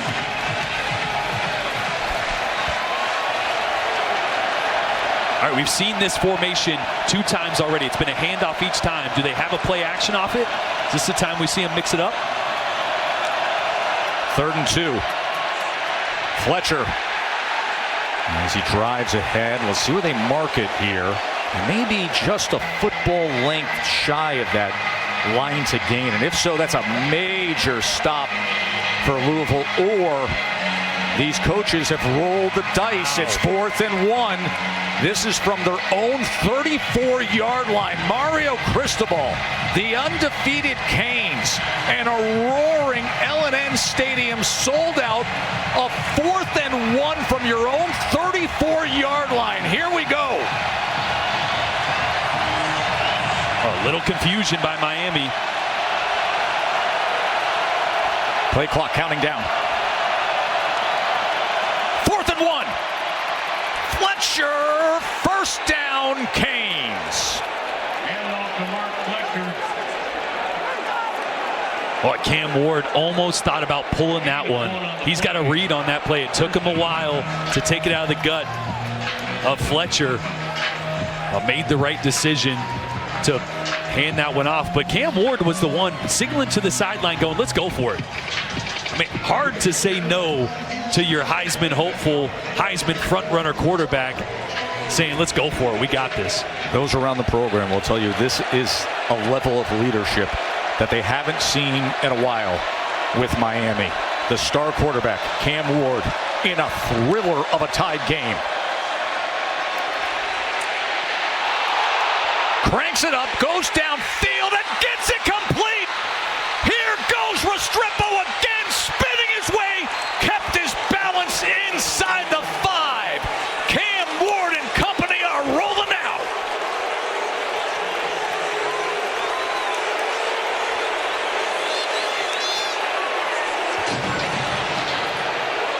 A 64-yard completion to Restrepo. 1st and goal. Ward on the slant. His 4th touchdown pass of the day. Just like that. Isaiah Horton. What is happening? This is unbelievable. This 3rd quarter has shown up, and Cam Ward, man, that throw down the sideline was big time. Under pressure, put it on the money to his #1 receiver, Xavier Restrepo. And then again, another tight window man coverage throw there to cap it off with the TD. How wild is this 3rd quarter? So entertaining. On a wonderful start to this loaded day of college football on ABC, this is the kind of game we get. Boy, watch the block by Arroyo here, just to get a little piece of Gelati, and that was all he needed. Just a half a second to buy time for Cam Ward to get it down to Xavier Restrepo, who's working in the slot. He's got a little wheel and go. Great job of selling it right here with his eyes and his head. That's what creates the separation. Throws the mailbox left hand up saying, hey, I'm open. And Cam Ward again with just enough time. And And the touchdown throw to cap it off to Horton. Man, that's perfect coverage, but again, the perfect pass. Xavier Restrepo with Michael Irvin. He passed him on the all-time receptions list. And he came up so big moments ago after the 4th and 1 call. Then they go downfield, and this third quarter has had absolutely everything. It opened up with a long, sustained drive with Miami taking control of the game, and then Louisville comes back. The 100-yard kickoff return touchdown by Lacey. The big play by Brooks, and then Ward. So dynamic. The Heisman contender putting on a Heisman-like performance on the road today with 4 touchdown passes, and you know we still got plenty and plenty of ball to go. And somehow we're back where we started off this second half with Louisville down just a touchdown after all the madness. And Colin Lacey sitting back, waiting for this kickoff after just a few minutes ago taking one to the house.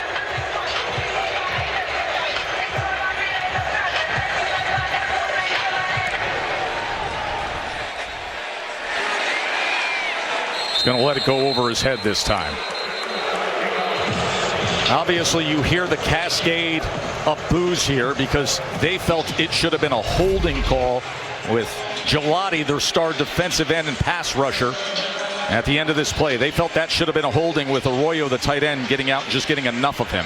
I mean, I see what they're saying. I just don't think there was any grab. There wasn't. Right? Yeah, it was just he made a great job of getting a little bit of that shoulder of Gelati. I understand where the arm was, and it looked like it could have been holding, but I don't think that one gets called. I think it was a good no call. It's 38-31, and the Louisville offense has had the ball for just 59 seconds in this third quarter. Isaac Brown. Let's bring in longtime official Matt Austin to adjudicate on this. Yeah, Jordan, I know you're an offensive player, so you never liked holds, but I think this one should have been called. He's got him up high. He definitely takes a step away and prevents him from getting back to the quarterback. So I would have liked to see a foul there. You know, Matt, actually, that second time I watched it, I do think that arm grabs, like his hand doesn't grab, but it gets a little friction, like Matt said, up on that shoulder pad. It definitely impeded Gelati from getting the Ward. But I am an offensive guy, so I'm tough to convince. 2nd and 7. Shuck quickly gets it complete to Redmond. The ball came out. They're going to say incomplete. They're going to say incomplete, that it is not a completion and a fumble, so it'll be 3rd down and 7. Yeah, just a little Y stick route here by the tight end. It was an incomplete pass. Zaquan Patterson's going to 3rd down. dislodge the ball there, but not enough time, not enough possession there. I think that's the right call. 3rd and 7.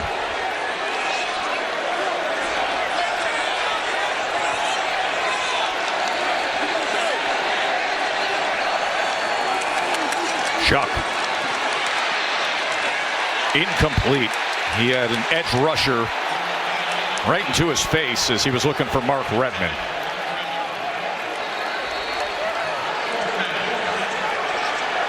He's going to have Harris coming hard off this backside. He tries to hold in there as long as he can. He wants his running back in the flat. I think it was Isaac Brown out there. Great coverage. Comes to his second option and just not enough time. Oh, what is this? What is this? A punt? Exactly. What is happening? What do you call that? As Brady Hodges. It's not. It's a fake. It isn't a punt after all. A fake punt for a 1st down, as Jeff Brom said it earlier. We're going to be going for it. That's Dwayne Martin, who plays special teams, carrying the ball for 14 yards and a 1st down on a fake punt.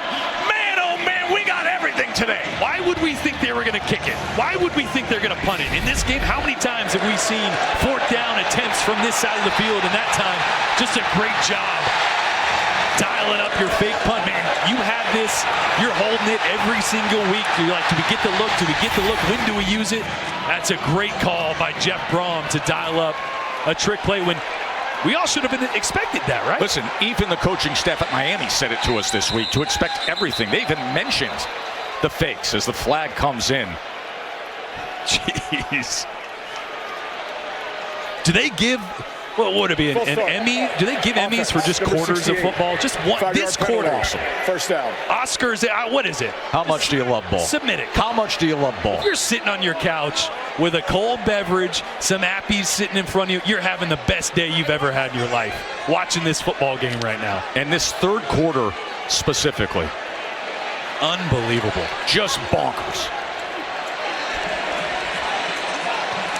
After the penalty, first down, Watson takes it straight ahead. Undefeated Miami being pushed back. And keep in mind what you have coming up. This is just the start of this day on ABC. You got Bama and Tennessee, number 7 and number 11 coming up. There's Jalen Milroe, the supremely athletic quarterback for Bama. You talk about a team that was pushed to the limit a week ago with that South Carolina game in the last 2 minutes. And that sort of resembled this third quarter. One of the top defenses in the country in Tennessee. Tyler Shuck, and here goes Brooks again. Former Alabama Crimson Tide receiver, now leading the way for Louisville. Boy, you can see how much they respect Ja'Cory Brooks' speed. He got the safety to turn his hips, and he wasn't even 10 to 15 yards from him. Just set in the void, and Shuck found him. 18 yards to Brooks. Had the touchdown that tied up this game. Out to the outside. Huggins-Bruce is chopped down.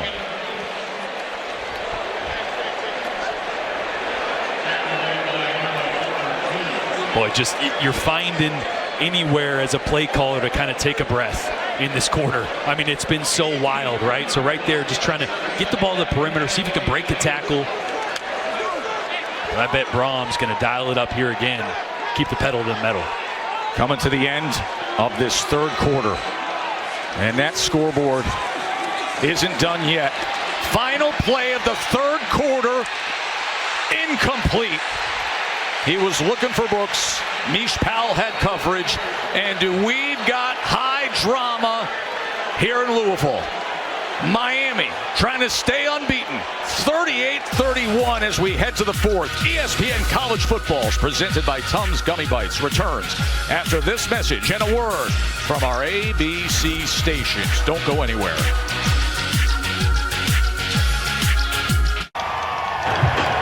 Coach Cristobal, this Louisville team pulling out all the stops here, meeting aggression with aggression. What mindset do you need from your group here? Want to know mentality on every single play. You know, we got to make that stop on the fake punt. We know it's coming, so we got to get that done.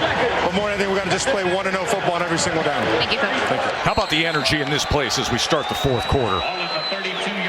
It is hopping. The bourbon. Oh, my man. That third quarter was like small batch, single barrel. Just keep pouring it. And here we go. Fourth quarter, 38-31. Undefeated Miami being tested here at Louisville. And Shuck throws it away. 28 points in that third quarter. But, I mean, the points alone, the plays, they're just wild plays. Fourth down conversion. Kickoff return, fumble, big play, fake punt. We had a little bit of everything. Jeff Brom. It's a fourth down and 8. Woo. Remember, he was going for fourth downs inside his own 35. Here's a fourth down and 8. I'd have been no man's land for a field goal, so this might be the right call. And Tyler Barron and Ruben Bain get after Tyler Shuck here. 4th and 8. Shuck pressured. Looks to extend the play. Got to come up with something. 4th and 8. Downfield penalty flag is down as it's incomplete. 2 flags are down.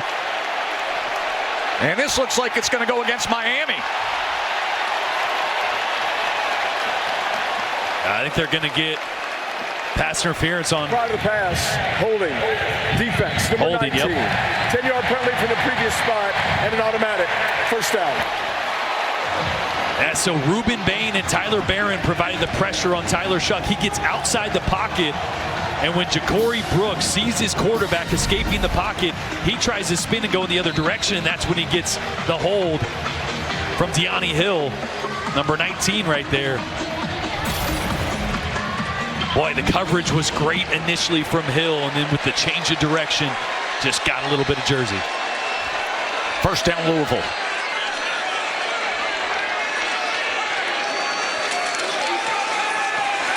Here's Shuck downfield. No penalty flag, incomplete. Trying to find Amari Huggins-Bruce, but Porter had coverage. Boy, and he's going to kick himself. I know it's not the first read, but you got Ja'Cory Brooks going clean down the middle of the field with nobody around him. Watch the safety bite. Nobody there. Oh, the play is designed to go to Huggins-Bruce on that wheel route, but Ja'Cory's the alert there. If you're reading that field safety, you see him come down hard. Oh. Ja'Cory Brooks, who had the 21-yard touchdown earlier in this second half to tie the game at 31. Louisville trailing by a touchdown, fourth quarter. Went for it on fourth down, got the penalty to extend this drive. Now 2nd and 10. They'll keep it on the ground. Penalty flag comes in as Brown just takes it ahead for a few yards. Down on the play.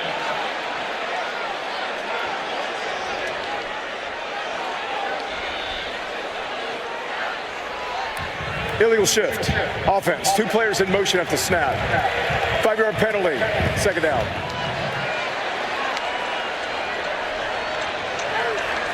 Yeah, Ja'Cory Brooks was kind of resetting after the initial shift and then ended up moving at the same time of the motion there.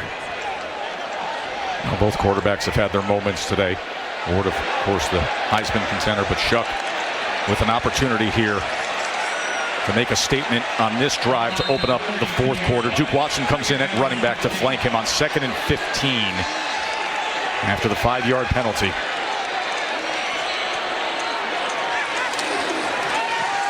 Gets it out quickly, gets it to Brooks. Ja'Cory Brooks turns the corner. First down, Louisville. Boy, such a great read there by Tyler Shuck. That's an RPO, a run-pass option. The initial call is to just hand the ball off to Duke Watson, but he gets a little bit of space on the outside and gives it to his best playmaker in space. Quick to the line. Up-tempo now for Louisville, looking to tie the game. Watson off right tackle, keeps his footing, lowers the shoulder, and is forced out inside the 5-yard line by Richard. As Cam Ward watches on. Louisville's a team that likes to huddle, right? But the opportune moments that they've pressed tempo today have really created an advantage. That time there, a safety on the side of the handoff, not aligned, and late getting to Duke Watson. Let's see if they can punch it in here. They can get a first down at the 1-yard line. Keep that in mind. Watson splits out. Shuck gets in the ball in space to the corner. Touchdown. Put those L's up.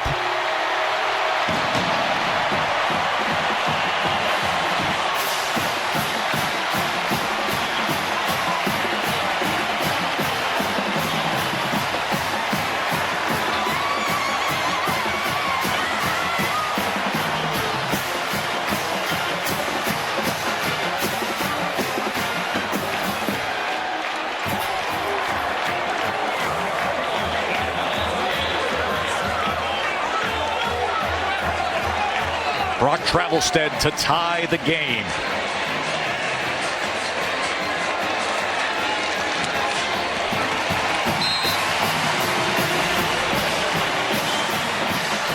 Did we expect anything different from two of the top offenses in the entire country? Louisville with a methodical drive here. A little bit of a pick play as they're getting the running back out. Watch the slot receiver here, I think it's Redmond, the tight end, just get a little bit of Maui Noah, just enough to make him go underneath to open up the space for Watson and tie the ball game.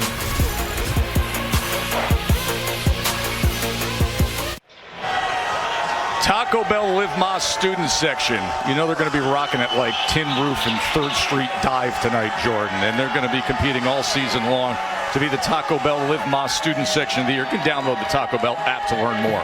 You know how much late night Taco Bell is going to be had tonight in Louisville if this thing keeps going in this direction? 38-38.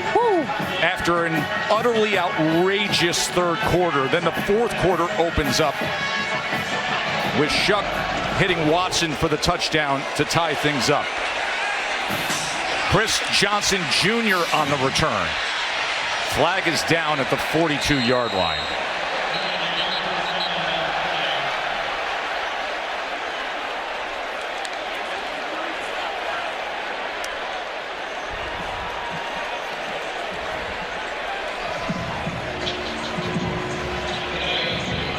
Miami opened up the second half with the long sustained touchdown drive. They were up by 14. During the return, holding, receiving team number 22.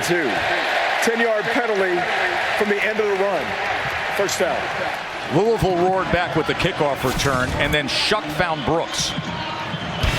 Yeah, he's been the go-to guy in this second half. The touchdown there. And Miami had the answer, as they have been all year in the second half. They've been cardiac kids, but Louisville continues to answer the bell over and over.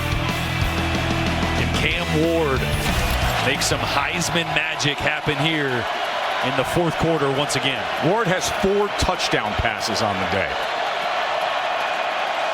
Allen with the carry, and Allen is met and tackled right at the line of scrimmage by Antonio Watts.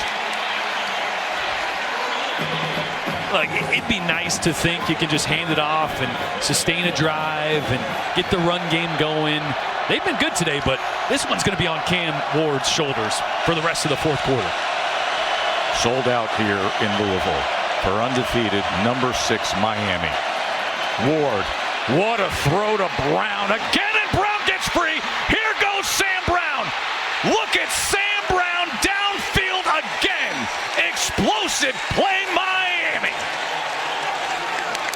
There's nothing to it. It's just a 3-step slant on the left side. 3 Louisville defenders have an opportunity here to bring him down in the secondary. 2 of them collide right there, and one just whiffs. And then Corey Thornton just whiffed there, and Brown with another big play. Here's Ward as he gets it complete right near the 10-yard line to Jacoby George. That's a first down, Miami. Michael Irvin saying, man, oh man, this is like back in the day. A lot of excitement, tons of offense, and a Heisman contending quarterback who brings his team right down the field, tied up in the fourth quarter.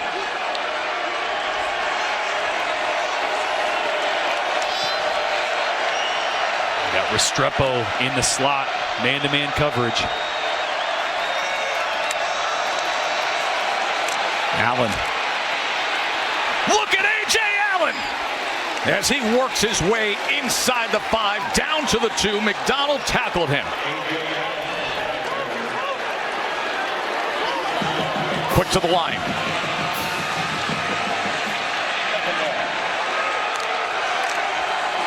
Allen again into the end zone. Hurricanes retake the lead.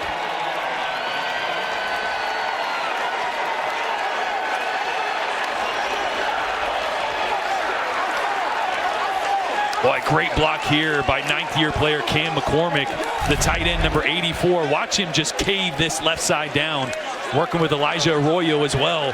But the block by McCormick there just takes his guy. Ashton Gelati, the best defensive player there on the front for Louisville, down to the ground. I mean, this is just the way it's going to go, right? It's just going to be back and forth for the next 11 minutes. Borgalis with the extra point. Just a 2-minute drive. Ran the ball well. 45-38.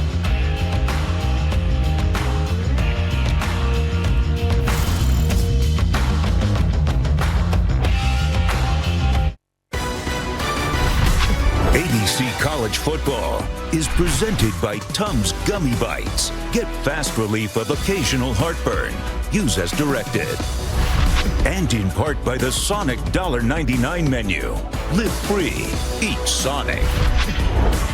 Some of the amazing eye candy from our umpire, back judge, and center judge cameras today for this all-time thriller between Miami and Louisville. 45-38. Joe Tessitore, Jordan Rogers, and Stormy Bonantoni with you here.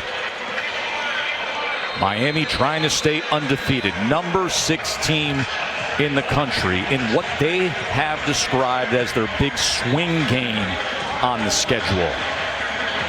The obstacle they feel they've got to get over to continue on this college football playoff and ACC championship quest. Let's check in with Stormy.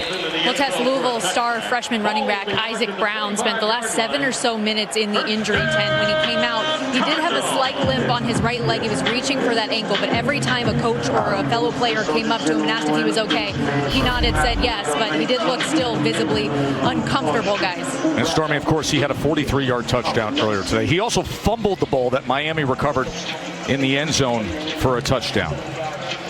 Jordan, combined offense today, 829 yards to this point. Miami has 461, Louisville 368. Still over 11 minutes to play. We've had special teams touchdowns. We've had defensive touchdowns. We have fake punts. They've been going for it on fourth down nonstop as Chaney cannot break free. And I think as a play caller, Jeff Brom here has got to be feeling like, okay, what other shot plays do I have? What other big opportunities can I make? Despite that run only picking up a couple yards, they're averaging over 7 yards per rush still. I mean, I know Isaac Brown's out, but Duke Watson and Donald Chaney have been running the ball really well. You don't have to get it all back in just 1 or 2 plays. Here's Shuck on 2nd and 8 as coming up with the catch was Lacey, and then he's able to go upfield. Colin Lacey, who had the kickoff return touchdown, comes up big. That is so good, and that's what I'm talking about. You can still hand the ball off. You can still work your quick game here to get the ball out of Tyler Shuck's hands quickly. You see all the offensive linemen cutting there. Ball comes out quick. Great balance on the sideline to pick up the first down. A methodical drive here would be great for Louisville. Lance Guidry, defensive coordinator for Miami, saying, what do we have to do? Shuck that time is pressured, throws it away. That was Mesidor getting the pressure on Tyler Shuck. The refs all kind of looking at each other. And there comes the flag. There was nobody in the neighborhood. Pistol grounding. Offense number 9. Spot foul. Loss of down. 2nd down. And that's kind of what I was talking about, right? In a game like this, as a play caller, you're looking for your next opportunity to take that shot, to dial up a play downfield. Trying to take a shot play here. Protection wasn't quite there, and you're running the ball well. You got a quarterback that's accurate in the quick game. You can just keep chipping away at this. I know it's been bonkers the last quarter and a couple minutes, but it's just a 1-score game here.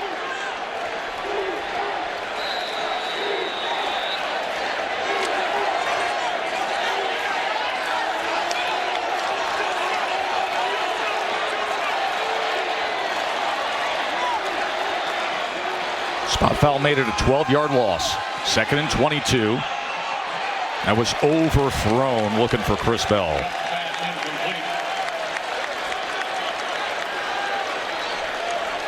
That one just took off on Tyler Shuck a little bit there. 3rd down, 21.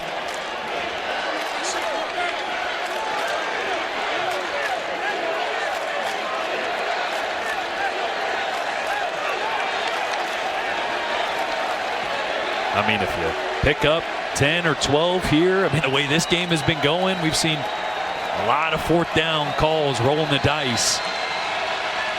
Let's see if they can get a little chunk here and put the decision in Jeff Brom's lap. An intentional grounding put him in a hole. Now 3rd and 22. Can they climb out of it? That is incomplete. Good job breaking on the ball that time by Darryl Porter. He was trying to get it to Amari Huggins-Bruce. All right, great job there by Porter. This is just that sticks route, right? Run up about 12 to 15 yards. Turn your chest to the quarterback, and Porter does a great job of there, not going through the receiver, not going through the back of Huggins-Bruce, getting his left hand around to break that up. And Lance Guidry there coming up with a big stop. Haven't had many of those in this. Not at all. Takes a good Louisville bounce.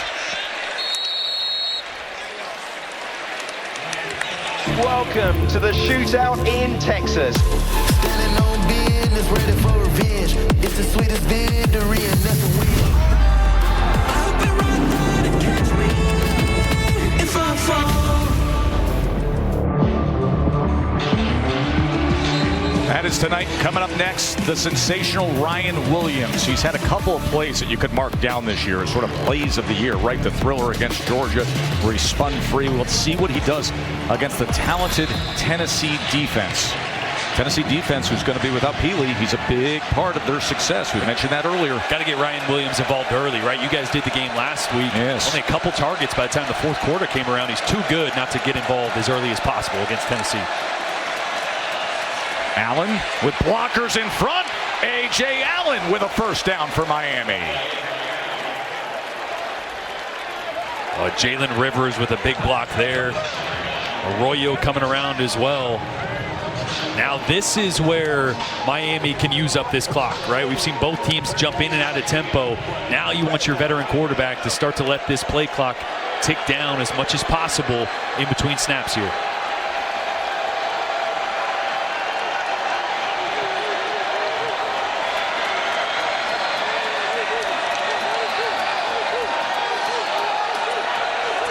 Veteran Cam Ward letting that play clock bleed on down with a touchdown lead. Ward checks down to Allen, but unable to connect. And leaves second down. Ward with over 300 yards passing and 4 touchdown passes today.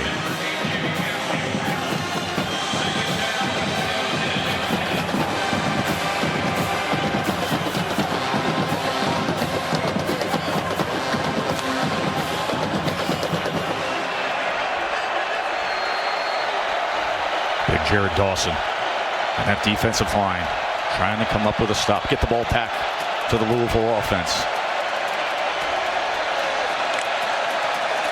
Here's Ward on second down. Here's Allen in space with blockers in front and then taken down from behind by Des Tell. Critical third down as this crowd will look to rally support, and Ron English's defense trying to find a way to come up with a stop. There's the veteran defensive coordinator. Moved down to the field a couple weeks ago. He says, I like the emotion of it, the ability to communicate, and what can his defensive front do to disrupt Cam Ward? And Ashton Gelati, their best defensive lineman, got to try to make a play here on 3rd and 3.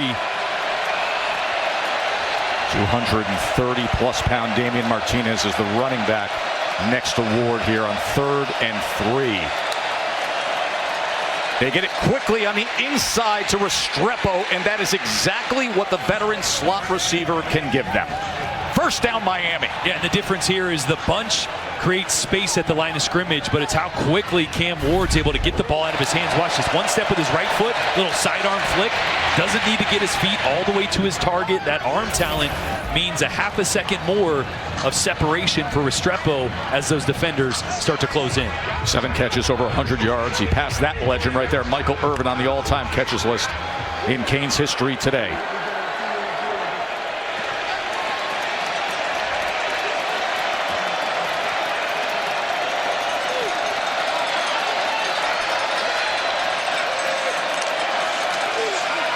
Martinez, not much there. They knew it was coming, and they drive him back.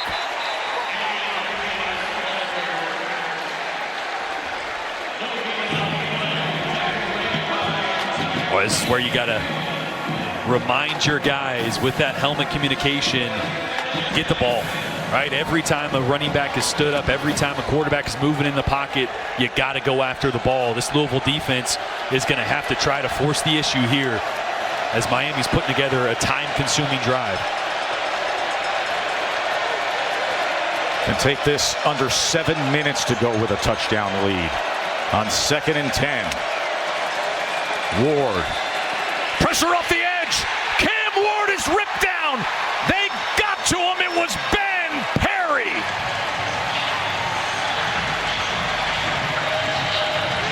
And Perry does a great job of breaking down before he gets to Cam Ward. A lot of times you want to come and you want to get a huge hit on the quarterback, but that's when he can make you miss, right? He breaks down, gets even, drops his weight, and makes the sure tackle right there. A great decision. There's a lot of Pop Warner coaches right now across the country there saying, clip that.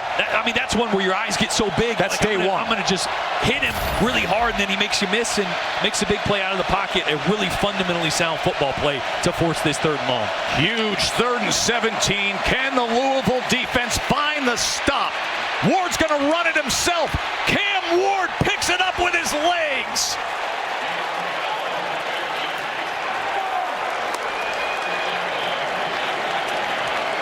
This is just vintage Cam Ward at this point. You can see him nodding his head. Boy, nothing gets him rattled. Look at the poise, just stepping up. He's calm, eyes downfield, and then goes, okay, I got some space. Ended up being man coverage, so nobody there with eyes on Cam Ward. And as soon as that pocket broke down, you just knew it was a first down. Their 7th play, over 20 yards. There is Patrice, his mom, longtime great high school basketball coach. He was a great basketball player, and she is super proud of him right now. 5.5 to play. A.J. Allen well blocked, and Miami is pushing him around down to the 35-yard line, coming up on 5 minutes to go in regulation. And this will be the danger zone for Louisville, right? You know they're going to want to run the football. You want to stack the box, but that means leaving one-on-one opportunities on the outside. Ward on 2nd and 3. Hit as he throws. Is that a live ball? Louisville's returning it as if officials are going down the field. What's going to be the call here? Antonio Watts brings it home. They say touchdown Louisville. Fumble return. Touchdown Louisville. Antonio Watts. Everybody was lingering, and Watts said, I'm scoring. And what did I say? It's all about the ball. TJ Quinn goes after the ball. I mentioned the one-on-one matchup that Cam Ward was going to get. He's got one-on-one to the left side. He's trying to go hitch and go. He steps up in the pocket, and TJ Quinn gets that right hand on the ball. On the field of a fumble recovered by the defense. And it is going to be close. Was his arm going forward? Does the ball get dislodged before that hand starts to come forward? Oh, man. Listen, this is going to be one of those, and we will bring in our rules expert, Matt Austin, that the call on the field is critical, because will they have the evidence they need? Right now, as it stands, it is being ruled a touchdown for Louisville. Let's get right to it with Matt Austin. Matty, what do you see? All right, if I was sitting in the replay official's chair, I would call this a forward pass. Because you're right, the minute the hand starts forward, starts the pass. And I think he does have control as he starts that hand forward. Yeah, so the ball, you know, the carriage of the quarterback's arm, it goes up and then starts to come forward. I think maybe it's coming forward for an inch or so. It is so close, but Tess, you nailed it. The call on the field was fumble, touchdown. This is the scramble play that set up the first down and set up the shot play that Cam Ward tried to take before TJ Quinn came through and gets his right hand. Let's see, is that arm coming forward? I think it's really close. I think it's coming forward a little bit, just a little, right? You see how the ball comes out of his hand, how the nose is still kind of coming forward? Remember, the ACC uses a replay command center. So the officials we have here are getting guidance from Alberto Riveron, who was the longtime head of the NFL officials group. But this ruling will determine so much. Miami, undefeated, number 6 in the country. Louisville, very talented team, trying to come up with their 3rd straight year of defeating a top 10 opponent, as head coach Jeff Brom awaits the answer. As it stands now, it's a fumble recovery touchdown Louisville and an extra point away from tying the game. Boy, the fact that that ball is moving forward, his arm After slightly. further review, the passer's hand was coming forward prior to losing possession of the ball. It's an incomplete pass. The ball be placed at the 35-yard line. 3rd down. The clock is correct, and we'll start on the snap. It is reversed. Louisville's touchdown wiped off the board. And I think that's the right call. It is so close, but really good job by the command center there to go through every angle and make what I think was the right call.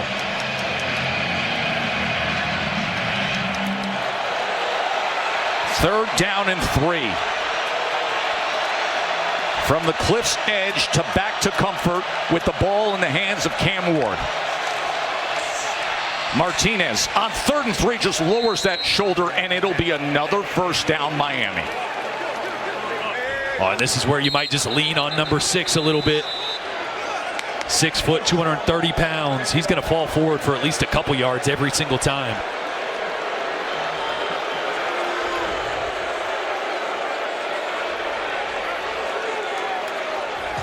Inez Cooper, starting right guard, is down on the field. And as they check him out, we will take a short time out. 45-38 Miami.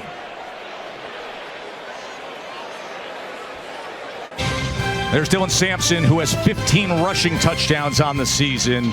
Tennessee and Alabama. Both these teams have to avoid that second loss. And we want to let you know kickoff is going to be pushed to 3:50 because of this wild one we still have here to finish up between number 6 undefeated Miami trying to put it away against Louisville. 4.5 minutes to play. And what has been a long, sustained, time-zapping drive by Cam Ward and this Miami offense. Last time they got this coverage, Cam Ward checked to that hitch and go to the field, and we saw the near sack fumble. This time just hands it off. And Martinez lowers the shoulder, breaks free. He's headed inside the 10 and muscles right on into the end zone. He took to Marion McDonald for a ride. He said, hitch on, we're going to touchdown land. Wow.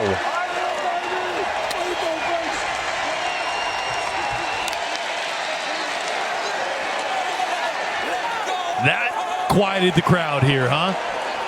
Boy, Damian Martinez, a couple really good short physical runs on this drive that time. You saw a little burst from the 6', 230-pound back. And then you mentioned it, Joe. Carried all but one or two guys, it felt like, into the end zone.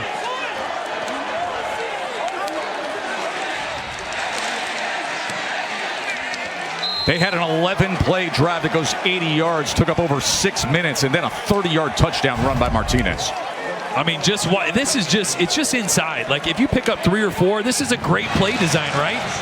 Great vision, little stutter step, runs over the safety, and then, honestly, I'm going to say it, it's probably better for Louisville that he rode it into the end zone than going down at the 5 there. That's right. They go down at the 5, you could probably take another minute and a half, 2 minutes off before you probably end up getting a field goal, or excuse me, a touchdown anyway.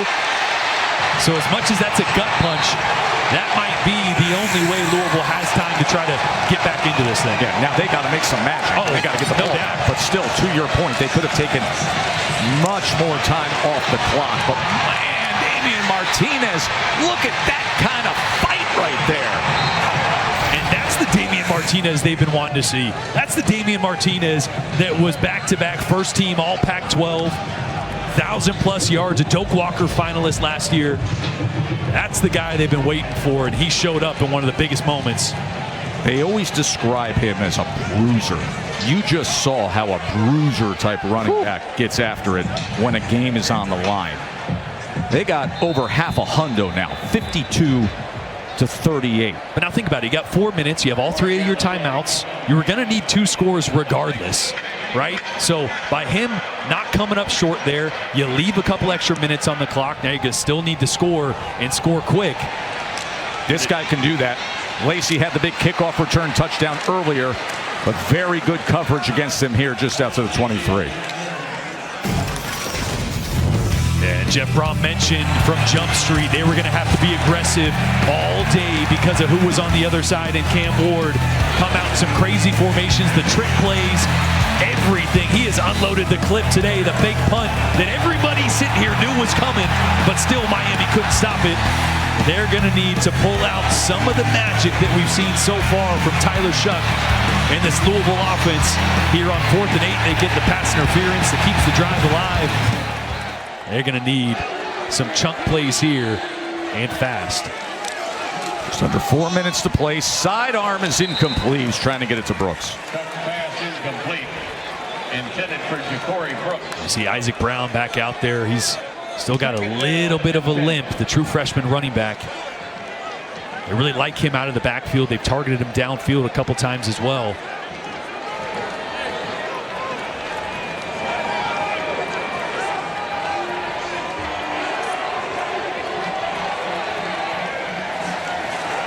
Chuck. Second down, strikes downfield, complete for a first down to Brooks. So good. So good. Everybody knows the ball is going to number 1, Ja'Cory Brooks, but The tight split, the formation creates a leverage opportunity. Brooks take advantage of it. And great throw from Shuck.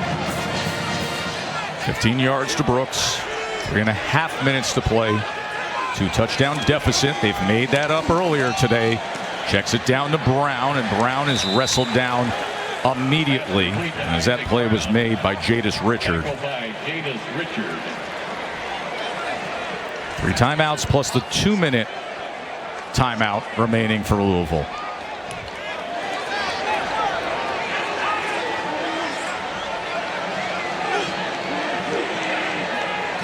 Second and 14. Shuck taken down and sacked, and it's Ruben Bain, the dynamic defensive end for the Canes. Boy, he has been so big for Lance Guidry in this Miami defense.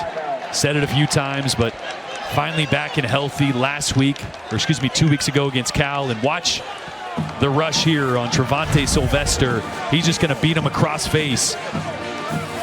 I mean, that's probably a hold too. He fights through a hold there to bring down Shuck.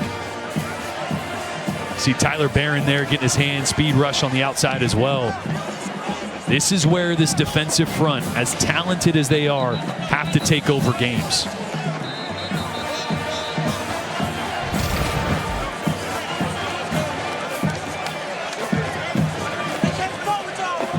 It'll be 3rd and 19 off of the timeout. Remember, Louisville trailed 31-17. Came back to tie it. Had it tied again at 38 apiece. And then Miami, the Allen touchdown run, the Martinez, so impressive with his touchdown run. And now 52-38, 3rd and 19. Shuck, shallow cross, but breaking free is Brown. And it'll be 4th down from there. And you got to get to the ball here, run a play as quickly as possible. You want to hold on to those 2 timeouts, knowing you have the 2-minute timeout coming up as well in a few, 30 seconds. Here is get past the sticks. 4th down and 8 for Louisville. Miami drops 8. 4th and 8. He wants more than 8, and he's going to get the 1st down as Ja'Cory Brooks was the intended target, and Jadis Richards going to get the penalty flag his way. Pass interference. Defense, number 25. 15-yard penalty. 1st down. Boy, and another big call on Ja'Cory Brooks. It was right before that. Richard actually gets his left hand kind of on the jersey around the waist of Ja'Cory Brooks, so a good call. Past midfield. Remember, they have the 2-minute timeout as well as the 2 timeouts. Shuck running out of options. Penalty flag is down, likely holding as Shuck runs it ahead for what is a 1st down as it stands right now, but they may be walking this back.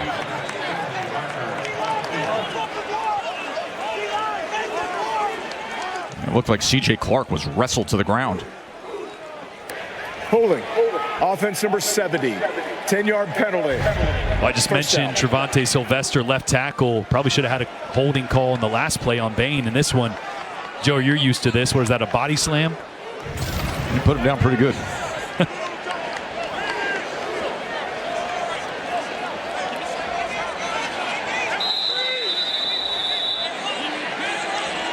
Clock running down towards that 2-minute timeout.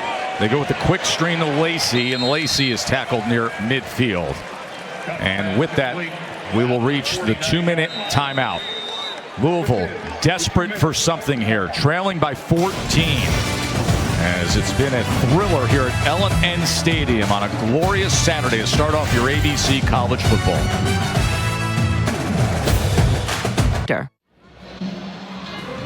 The explosive Jalen Milroe. Alabama's going to be taking on Tennessee in about 10 minutes right here on ABC. He's got 11 touchdown runs this year, 12 touchdown passes. Milroe going up against Tennessee in moments.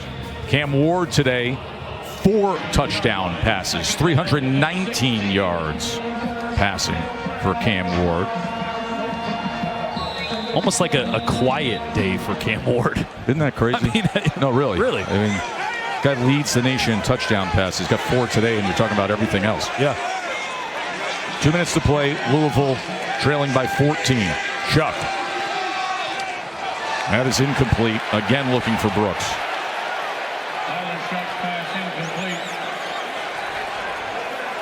Boy, great job by the ref of jumping out of the way. We got a camera on that guy? Yes, we do. Look at this view. Is that awesome access or what? Look at Jacory. That's Johnny Fort wearing the body cam, the ref cam. 3rd and 16. Chuck has to check down to Brown. Brown goes against the grain and makes the most of it, crossing midfield to the 44-yard line. Tackle by Daryl Porter. Clock is at 1:44 as the timeout is going to be used by Louisville. They have 1 remaining. It'll be 4th down and 9. And with that break in the action, our college football rankings are brought to you by Verbo. Let's take a look at the top 10 here. You know, Texas is taking on Georgia. Miami here, the big test we've talked about all day. Clemson ended up pulling away after being down 10 early in that game. Alabama, Tennessee to follow. We've had some weird stuff happen here. Something weird always happens on Rocky Top when Alabama comes to down too. Last time they were there. Yeah, that place is going to be rocking. You thought it was loud here in the 3rd quarter when the bourbon's flowing? How about Rocky Top? Here very shortly, they are primed and ready. Here's 4th down and 9 for Jeff Brom and the Cardinals.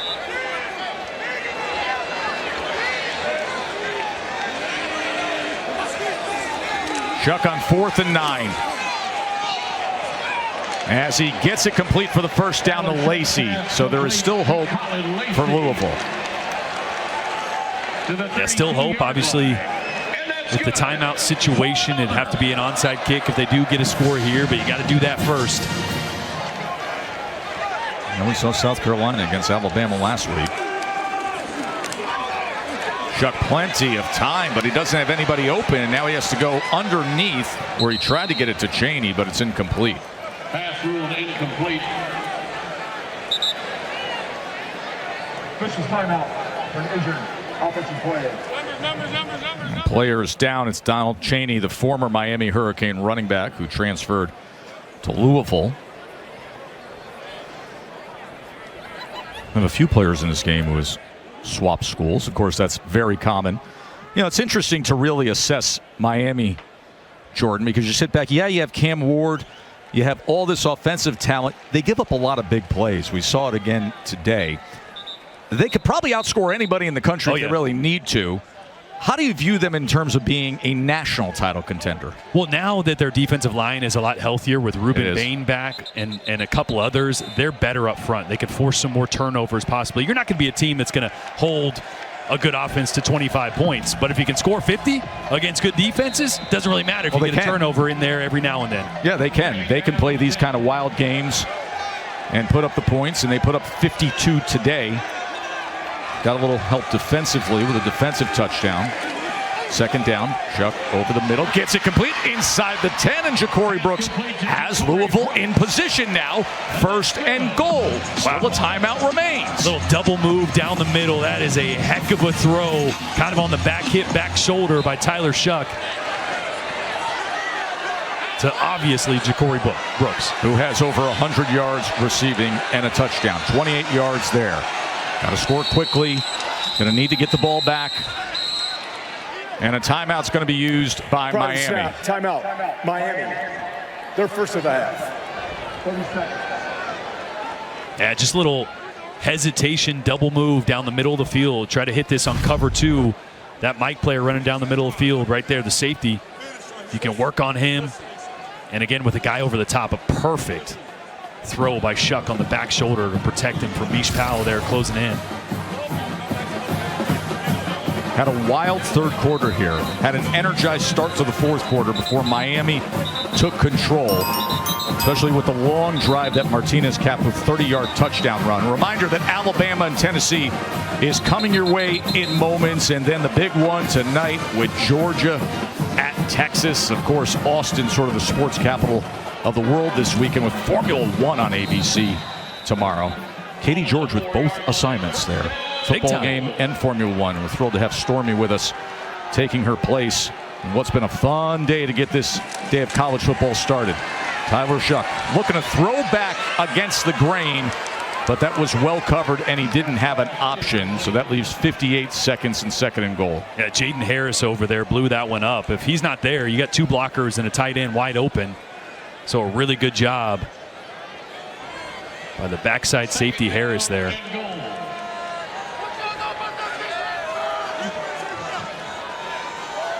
You see, try to sprint right, throw back with a couple linemen escorting your tight end, but Harris read it the whole way. Great job in backside contain and just being patient, not getting fooled.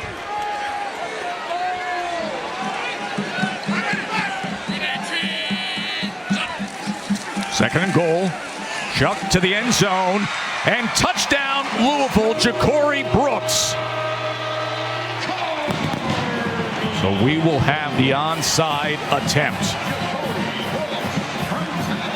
as they come right down the field in a 13-play drive for the touchdown. It's just one-on-one on a slant. Ja'Cory Brooks has won almost every, look at this, little outside move just to hesitate. Get the inside leverage on Richard. And a great accurate throw. Surprised they're not going for 2 here. You know, need not Travelstead. Anyway. Analytics would say 52-45. All right, so we've had a fake field goal. We have. For a first down. We've had a fumble for a touchdown. We have. We've had a kick return for a touchdown. We have. I mean, it's just a little onside It's kick. only fitting, isn't it, Jordan, that it would come down to an onside kick. 52-45, and we're not done yet. We saw in your game, South Carolina, Alabama last week, a little drop kick, onside kick that got kind of a sideways spin. That was the punter with like a chaos kick.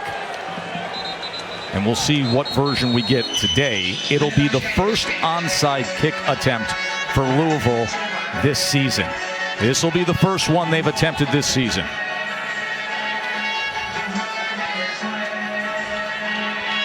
And Nick Keller, the backup kickoff specialist, is out there, so he is the preferred option for their onside attempt. As you see the way he's lining it up, you will often see that used off the front of the tee. Let's see if he goes for the double bounce attempt here based on that position of the ball. And a timeout is going to be used by Mario Cristobal, as Danny Coulter's his special teams coordinator, and they probably wanted to see both formation and ball placement to prepare the hands team, Jordan. Yeah, get a look at it. Talk through situations and give everybody a little bit of reassurance. The middle there was a little open. You know, sometimes you'll see a little dribbler down the middle, 1-on-1 or 2-on-1. I think all those scenarios getting talked about right now on the Louisville side. You may come out that first time with one idea. You may switch it up here. That's right. Now that Miami had a chance to look and adjust. It'll come off the foot of Nick Keller. And it'll be a mad dash once this goes 10 yards to see if Louisville can have one last chance or if Miami can put it away and stay undefeated. A reminder that Alabama and Tennessee is starting right now on ESPN2, but we will get you there soon enough right here on ABC. We've got one more chapter to write. Here it is, onside attempt, and he goes deep downfield where it's easily fielded, and Miami will put this game to rest. Boy, just never got that bounce. That's Xavier Restrepo wearing a different jersey to not have the double number, and isn't it fitting that he would be on the hands team and secure that ball? Boy, after the day he has had rewriting the record books past the great Michael Irvin. After the play was over, personal foul, unnecessary roughness, kicking team number 21, 15-yard penalty, first down. He did not get the bounce he was looking for with the tip of the ball, and by being on the side of the ball, it goes downfield further where Restrepo easily secures it. And again, this is a huge win for Miami. We've talked about their schedule. We've talked about the implications of the ACC championship, the college football playoff. They don't have a ranked win. Currently, nobody's sitting on their remaining schedule that possibly could be a ranked win until a potential ACC championship. So that first really big speed bump for this Miami team in their quest to get to the college football playoff and take the next step as a program. Mario Cristobal said to us the other day, he just kept saying, this one is huge. Yeah. It is absolutely huge. We're going on the road. It's sold out. It's a talented Louisville roster. We know the spot we're in. We've got to get over this one. As the final timeout is used by Louisville. And then you reflect on Cam Ward, who you say, quietly, by the way, the Heisman contender goes for 319 and 4 passing touchdowns. Boy, he's had a handful of Heisman moments over the last month in the comeback wins. He had a handful of Heisman-esque throws today, buying time over and over again to let his receivers open up downfield. It's the accuracy. It's the playmaking ability. It's the mobility. And these throws in tight windows over and over again.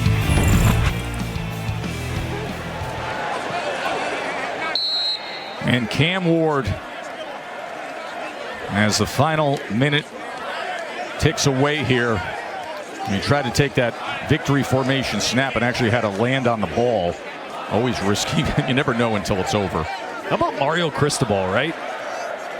As a former alum, as an alumni here, winning a couple national championships, he sat from afar for 26 years and watched this program slip out of national prominence and not be the U that we were so used to seeing, and he wanted to bring prominence back. He felt he owed it to Miami. 52-45. Cam Ward, now the first quarterback in Miami history to throw for 300 yards and 3 touchdowns or more in the first 7 games of the season. For Stormy and Jordan, I'm Joe Tessitore. Enjoy the rest of your day, including Alabama and Tennessee, coming your way right now.